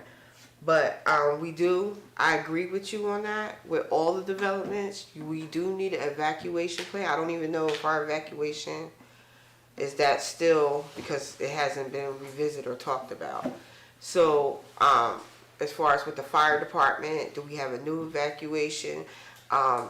Same thing with the high rise, like how to get, there's some elderly people that do live there. How do we get people that was disabled out? What is the standpoint? So all the residents do need to know that going across the board. So I agree with that part. The other issue that I'm gonna bring up my opinion is with the snow removal. Is this the same snow removal company that we were paying when it wasn't no snow? We were still paying them? Yes. That's unfortunately part of the arrangement. This year, the That's amount's why we lower per modified it. month, generally than it has been in the past, but you have to secure their agreement to be available in the event, and there's a price for that, basically. I mean, am I explaining that correctly? Okay. I do agree with Commissioner Weldon when she said we probably should split that, because I don't agree with paying somebody that don't do absolutely nothing. That's wasting money. Well, and we've had this discussion before. I'm not defending the idea that they make it pay, but again, well, two things. First, let's address the first issue. We only got one response to the RFP. So had you had more than one, that might have been a consideration at this point. So that's one issue. The second one, as far as the amount of money, companies are going to have obligations to other places if you don't have some agreement with them. At least be available here. In other words, if you all of a sudden, you have no agreement with anybody, and or have an agreement with somebody, and you don't pay them anything, but they're gonna be somewhere else, because they're gonna get money somewhere. That's we're trying to find the sweet spot without paying them too much to be available, and also make sure that once they are available, that they will come. Because I remember before you guys got the contractors, the snow removal contract, I remember before it was the housing authority, I guess the maintenance crew, and you were paying them overtime when it snowed, versus having this contract person and you're paying them for no, like they just, to me, I remember, if I'm correct, 2 years straight, we paid the snow removal company a large sum amount of money and it didn't snow. Yep, that did happen. And this amount's smaller this year to make sure that they are going to be available. So there's a slight silver line. so why isn't the contract drawn up where we're basically using them or allocating them? We have a contract with them, but using and allocating them versus when snow is on the ground versus not paying them to not do absolutely nothing. Because sometimes when the snow is on the ground or whatever, they, like you said, they're not all the way sufficient. And that's a separate issue from Toma. Go ahead, sir. Look at it like the insurance, right? You drive around with car insurance in case your vehicle gets totaled, hit, or something like that. But a lot of times it doesn't happen, so most of the year you drive around paying your insurance. It's like having a lawyer, you pay a retainer fee. You're making sure that somebody doesn't come and, No shade. if somebody doesn't come pick you up off the street, you don't have to call your lawyer, but you have a retainer just in case something happens. Unfortunately, we had to switch over to this model because we don't have enough staff to come on those emergencies, right? When there's snow, especially when it's an abundant amount of snowfall, some people don't show up because they got their own homes to protect, because they got to make sure that they're able to get out. We go into a state of emergencies. When we go into a state of emergency, a lot of people don't live across the street to come and start shoveling the snow. So to accommodate for that emergency and make sure that we can address that emergency, quickly, that's one of the reasons why we did it as well. Unfortunately, it didn't snow those years, right? But it was projected to snow. So we lost out on that. But when it does snow, we put it in so that retainer becomes a reduction off of how much snow actually falls. So we're paying you to make sure that we are a priority.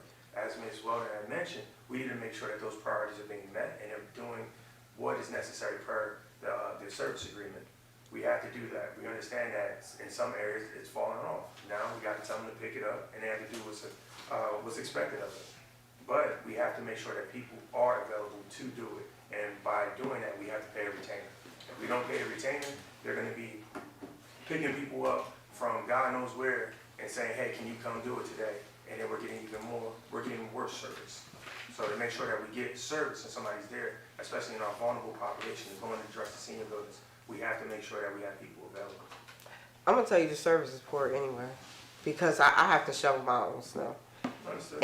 and sidewalk and put my own salt down because they don't do it sufficiently. So I'm just letting you know that. But even the fact that I understand everybody's short staffed everywhere, but somebody really needs to look at that contract, and if we're not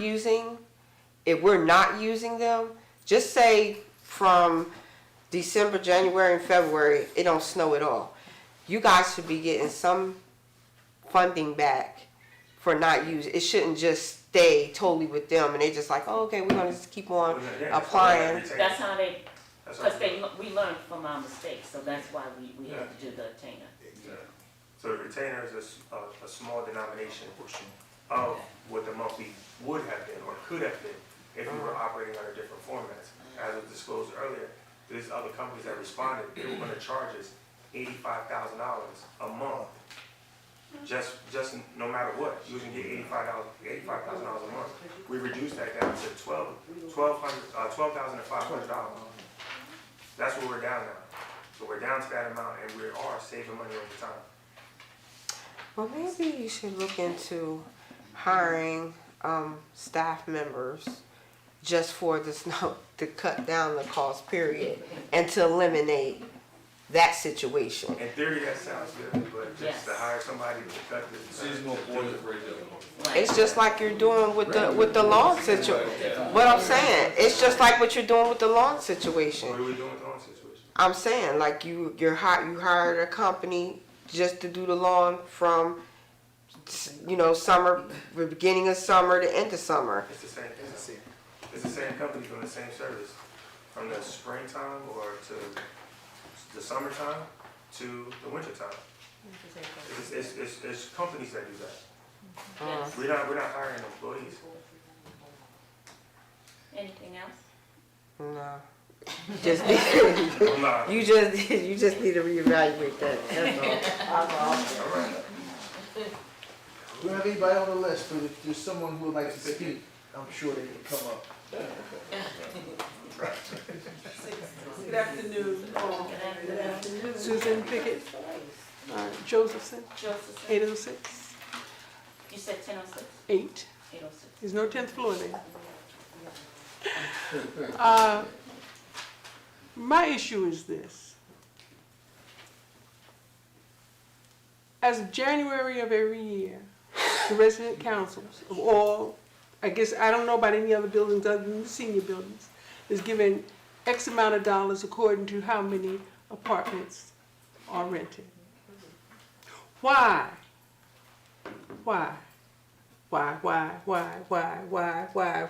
Is it so hard to spend that money? In the past, we've been able to use it for the office, the resident council office, the computer, the printer, the paper, whatever is needed for the office, if nothing else.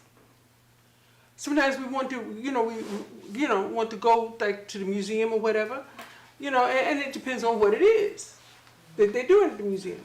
But my point is this: I've been pushing. I've had my hand in let's back for the last 6 months. Am I telling the truth? About you have to find ways. We're going to make sure that we spend some of our money this year, and it doesn't all go back to the housing authority. It is November. How many emails? About 5. How many haven't been answered? Many. Okay? And it is not fair. It is not fair. But there was a time when there was somebody else working in that office who we have to report to, ask for these things. It was never a problem. and none of it was out of order. In other words, it was all eligible, and it was done. I don't understand. I do not understand. Why? Well, I sent you an email, and this one didn't get back to you. Well, I have to see, and too much. It's nonsense. Somebody, somewhere needs to straighten it out because they're not doing their job. And we're not begging for anything. We're not asking for anything that does not rightfully belong to the resident council. Okay? So I need somebody to deal with that because, you know, December 31st, but it just goes, it disintegrates, disappears. Oh no. I'm telling you, I don't have the date of the first emails that they were back in the summer. Nothing is materialized. Ms. Pickett, who takes care of resident council?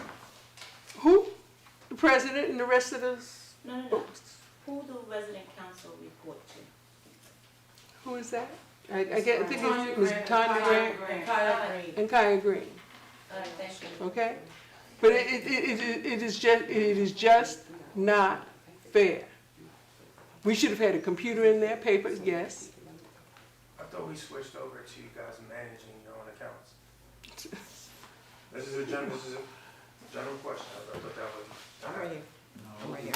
Do you know anything about that?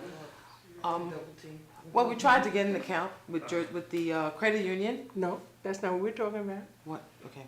The monies, that Yeah, $2,000. They have to open an account first so you can have money in there. What was that? Oh, well, go ahead. Oh, I was never told that. Do you have a tax ID? I have an EIN number, yes. Okay, so you can use that to go to the bank. He's talking about here, account here, right? No. You have to use that to go to a bank and open up an account under your organization name. It's a non-profit organization name. And then once you have that, you have to go to the housing authority so that they can cut you a check to put in your account. Okay, but meanwhile, because we don't have that, and the Hold on a minute, because we don't have that, and the powers to be did not come and say to our president, secretary, whoever, this is what needs to be done. Because you see this lady right here? If you tell her that needs to be done, it'll be done in short order. In very short order. So therefore, I still say incompetence. They did not come to us and say, this is what needs to be done. And I don't know about any of the other resident councils, but I can only speak for this one. It's a travesty. Because everybody's been pushing it off on somebody else. Okay? So now, before December 31st, we need to have papers, pens, pencils, computer, printer, all of that in that office. That's only fair. Because like I said, December 31st is coming. Thank you. Okay, we'll make sure. Have a good day. I'll make sure they look into that. It's me again, Oakland Street, 705, Roulette Hammond. I communicated with Ms. Green and Ms. Grant, and she put Ms. Green put me in touch with Kevin. Kevin Hearns, I think his last name is. And I sent him the information for the request. She said, send him what you need and he'll get it for you. Okay, and I was supposed to use Staples. Okay, so sometimes I have a little problem. If I can find something cheaper, why should I use Staples? But it seems that that's where the account is for THA. And so I'm using Staples. So I sent him an email. I'm here today. I'm going to try and find him while I'm in the building. Okay. I shouldn't go look for him? No, ma'am, please don't. Why? Just let me know what you need, because he's not your employee, he's my employee. So you don't need to go searching for people. I was just going to ask him, yo, you got my stuff, what's up? No, man, you're not gonna do that. You saying it right here, I got you. Okay, Mr. Godfrey. I got Thank you. We gonna make sure you get Okay, it. so I've been in touch with him. I was also, when I went to the banks, I was told I had to go to City Hall and get something saying I'm a business, a non-for-profit business or some mess. But anyway, that's it. Yeah. Thank you. I just want to say that because. We're definitely gonna follow up with you on Right. that structure. Exactly, yes. I just have to say one more thing. Thank you, Mr. Godfrey. We have an awesome management team that works with the board. and the residents Oh, are no, getting don't stuff. give me no fluff now. I just wanted to put that out. I just wanted to put that out.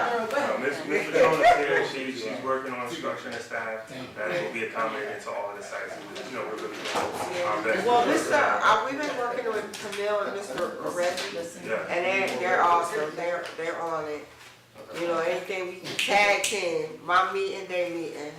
That's how we doing it. I got one question.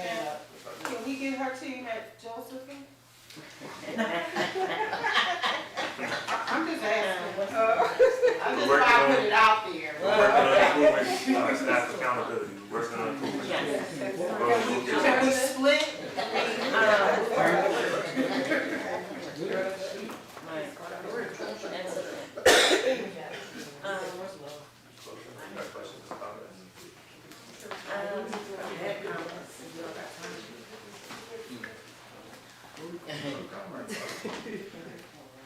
Alright, do anybody have any commission comments, or can we adjourn this meeting?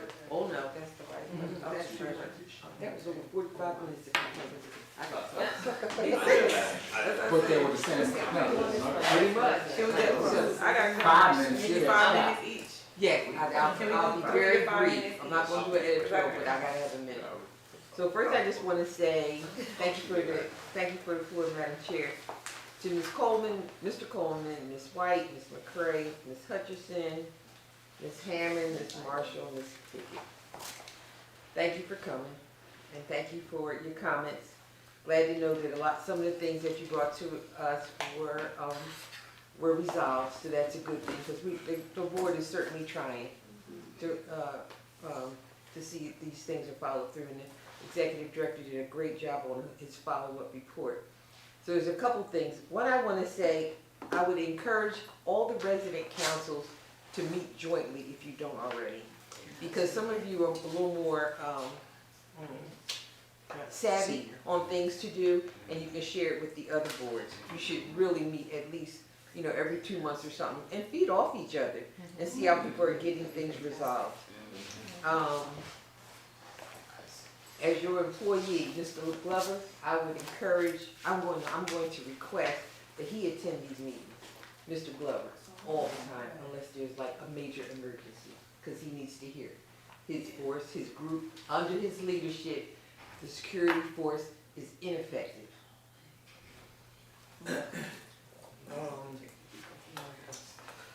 Rent receipts, I don't know who's responsible for that, but I would like to think that a person in the building can go downstairs to their office and get it handled instead of having to come across town here to get it resolved.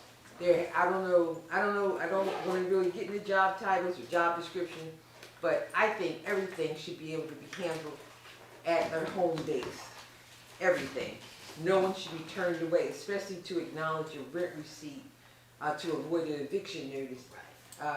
Somebody on that property should be responsible to take that. The resident should not have to come here to have that done. That's just a simple, routine, administrative function, and someone ought to be able to do that. And I'd like to know that that's going to happen. So I will be following up with that. When does Josephson meet? When do you guys meet? We met yesterday. Second Tuesday. 6 o'clock.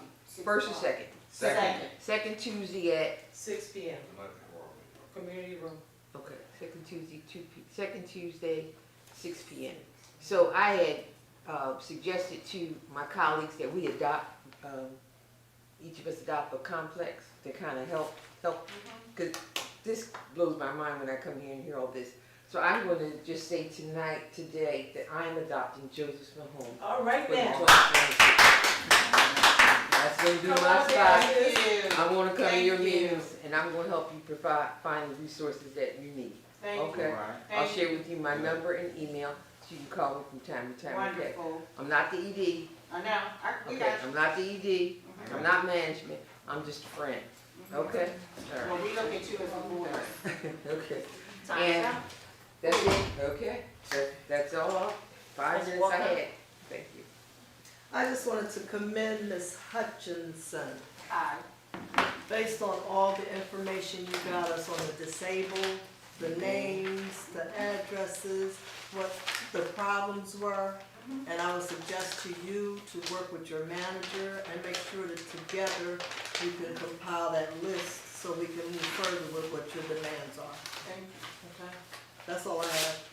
Mr. Lopez? Yes, two comments. The first one has to do with the idea of the smoking policy or even the bed bugs, you know, people not letting people in their rooms. I know that there are the HUD guidelines and there's also the state laws, which in some sense conflict and make it hard to enforce those HUD guidelines. But I think maybe what I'm hearing is a pattern, and this is where, you know, it's more of a question for the lawyer to understand. Once you're affecting someone's health, right, something that they, New Jersey doesn't allow in terms of addicted for one cause, it's now becoming a second or a new cause, and so unsafe and unsanitary conditions should be, New Jersey should be enforceable for evictions. It has to be habitable. Our office doesn't do the eviction work, but it's certainly something should be passed along to be safe from. And so I'm just thinking, right, how we can use the evidence that we've heard, maybe even the fire inspection. Maybe there's going to be a comment that, oh, there were a door or two barricaded and that's a hazard, which is going to affect everybody's health. Those, I believe, would be grounds for eviction for those who aren't willing to accommodate after we come to them. And so that's my first comment. And then the second one is about committees. I'm just hoping that by next month we can have a resolution to officially appoint people. I know that by the bylaws we already have the committees created, but in terms of the appointments, the same way we appoint chairs and vice chairs, perhaps it would be great that in our annual meeting, that can be maybe where we do it, since we're already going to be appointing chair and vice chair, but if by next meeting we can at least have appointments for the subcommittees. I know we already volunteered and we know which ones we want, we just have to make it official on paper. Those are my two comments. Thank you. Commissioner Green? Okay, I only got 5 minutes, so I'm gonna go fast. I'm gonna try to go fast, because this was a lot, it was a lot of complaints, but Cordelia, she got everything that I really wanted to say. But there's something about like the educational point, so I'm gonna just take this time, because I seen there was a few acronyms being used, and I could see them on people's face, they didn't know what they were. And I'm the type of person, like, I'm gonna ask the questions that nobody don't wanna ask. So when we hear the word NOFL, that means Notice of Funding Opportunity. That's typically like a grant for our residents. Like, that may be a grant that's coming from the feds, and the grant is now our grant, and we have to put a NOFL out so other organizations can apply for that money. So we're basically like managing a grant funding. When you hear RFP, that's a request for proposal. That's typically like a contract.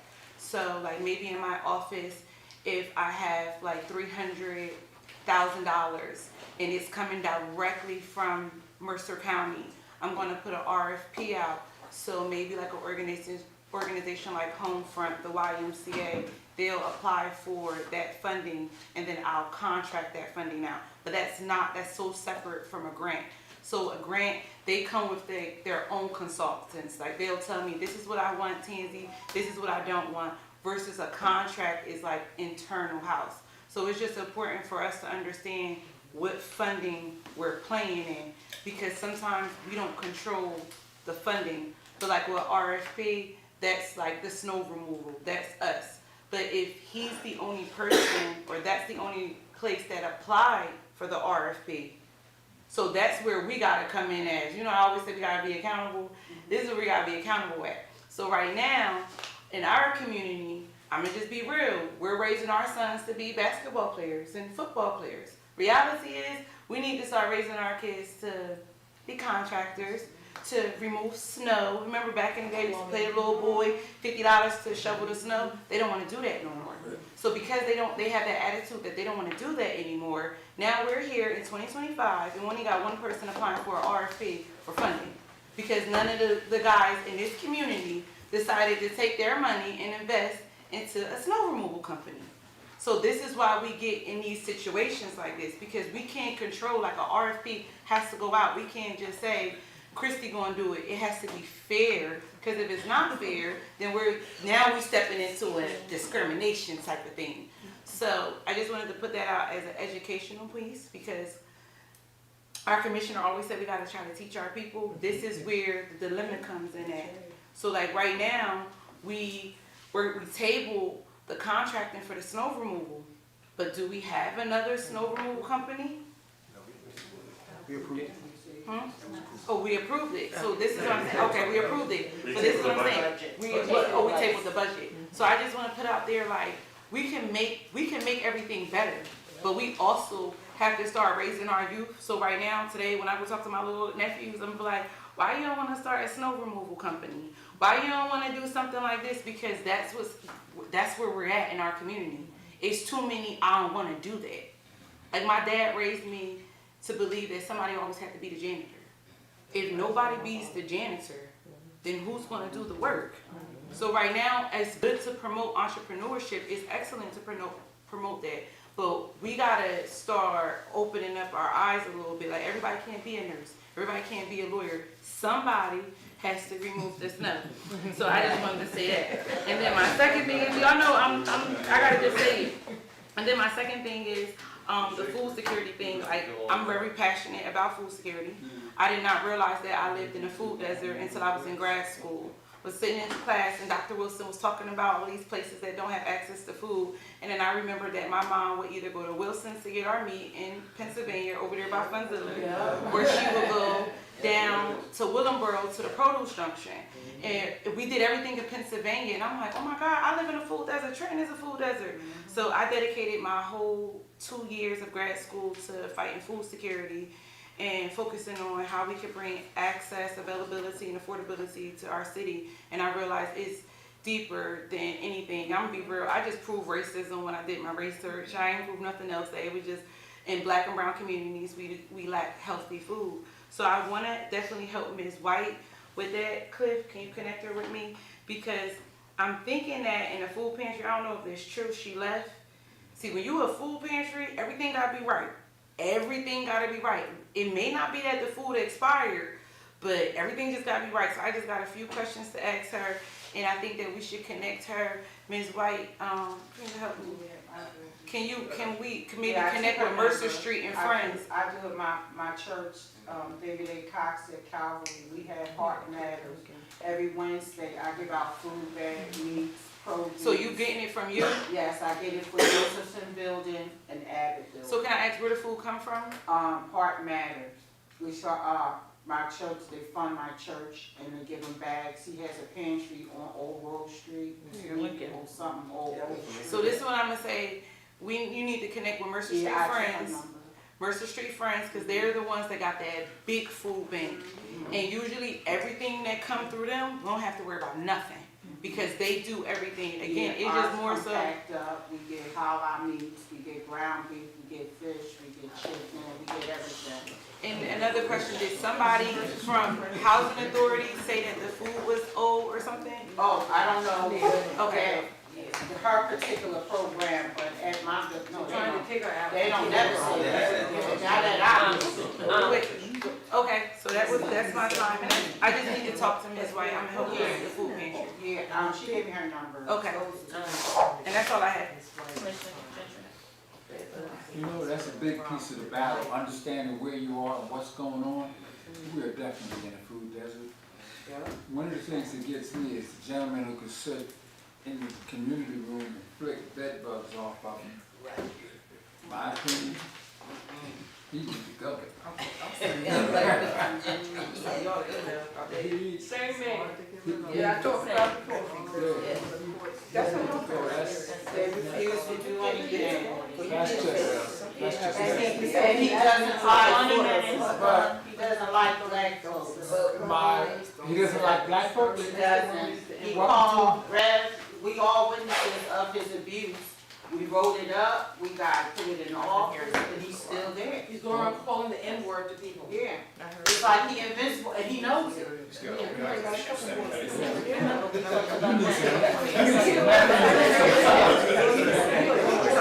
That is the same gentleman who got on the New Jersey Transit bus and would not allow anybody to sit up front there. That was black. That was black. Now, I'm gonna tell you how I know. My niece was driving the bus, Well, and she had to go to another. I look, I have an off comment for that. Yeah, On the table, I wanted to say, you need to travel with some nephews or older cousins. They You know. protect her, management protects her 100%. Out of court decision on that. Management protects him 100%. That's because it said we're in last chance housing, and Yes. if they put him out, he'll be homeless. That's Yes. why they haven't put him out. Oh, really? Yes. Maybe he should be homeless, get on the corner with the other ends and see how it works. That's right. To me, it just has to be homeless. I know. Anyway, my biggest comment was about, I'm glad to know that there's a local entrepreneur that does have a snow removal contract. Yeah. And sometimes there's issues that contractors have. I'm telling you, I know that from personal experience.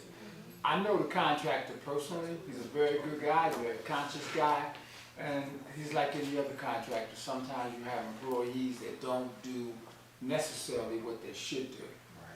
Okay, so it gives the business a bad name. But he's the type of contractor you can talk to him, and he'll do his best to, shore it up. It's kind of hard to hire enough people just in case. Because guess what? You got to pay all those people to be there. That just blows the price of that contract up much higher. And it's a good way to also make that business go belly up. If you really understand how all that really works, But at the end of the day, I'm really glad that there is a minority contractor who has that contract. Because for years I sat here and watched a whole lot of money being spent and not much of it in our neighborhood. Personally, I'm glad to see that happen. Okay? The lady who was here that was talking about the food pantry, I don't remember which one it was. That's right. Okay. Look, if you don't speak from a position of authority, like Obama said, ignore them. Ignore them. People gonna come with comments all the time. All the time, and you just can't address them. If you, the idea that you're there and you're giving out food to people who need it, that's a blessing in itself. Just ignore the difference and keep it moving. And then come back next week, open it up, and be there and say, okay, I'm ready for your negativity, bring it, and just look at them, smile, and say, have a nice day, and ignore them. Now, give out some meat. You got problems. Huh? They give you problems when you give out meat.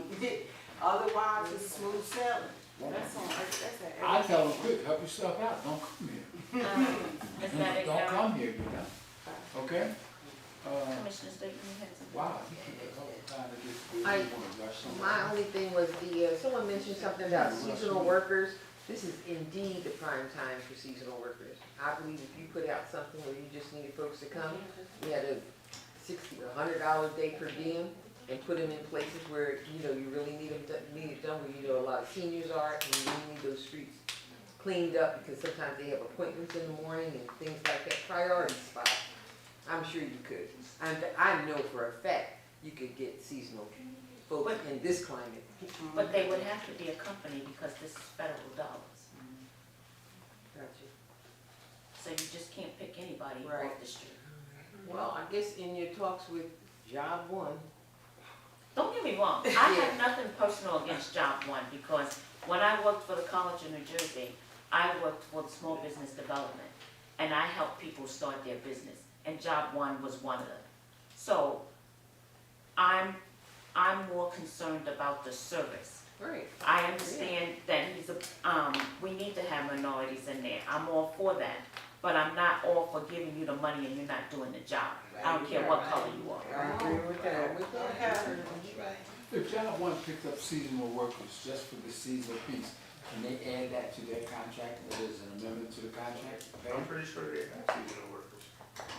We would have to get more specific on what that's going on. But I'm saying if they increase the number of seasonal workers to be like Commissioner State said, be preemptive, say, okay, snow's coming tomorrow, we'll just give you better coverage. Snow's coming tomorrow, so boom. But remember, in Ohio, we have no control over that. Well, you know what, when whoever talks to them, make sure they see the resolution, because they only got approved by inch. Okay? By inch, let them know, maybe that'll be an incentive, because we're not just, we used the last year, almost wasn't gonna be this year. For real. They need to, don't get comfortable, because we're not. Remember. At this time, we adjourn the meeting. Snow tomorrow, and I want my people covered. Roll call. She's not. Yes. Motion to adjourn. Second. I'm making a motion, yes. She's second. Roll call. Yes. Commissioner Gentry? Say yes. Yes. Yeah, we are. Commissioner Talk Green? about that, we are. Yes. Lopez? Commissioner Speaking? Yes. I'm sending an email Commissioner with Walker? my rest of my comments. Commissioner Say Woodward? that. Yes.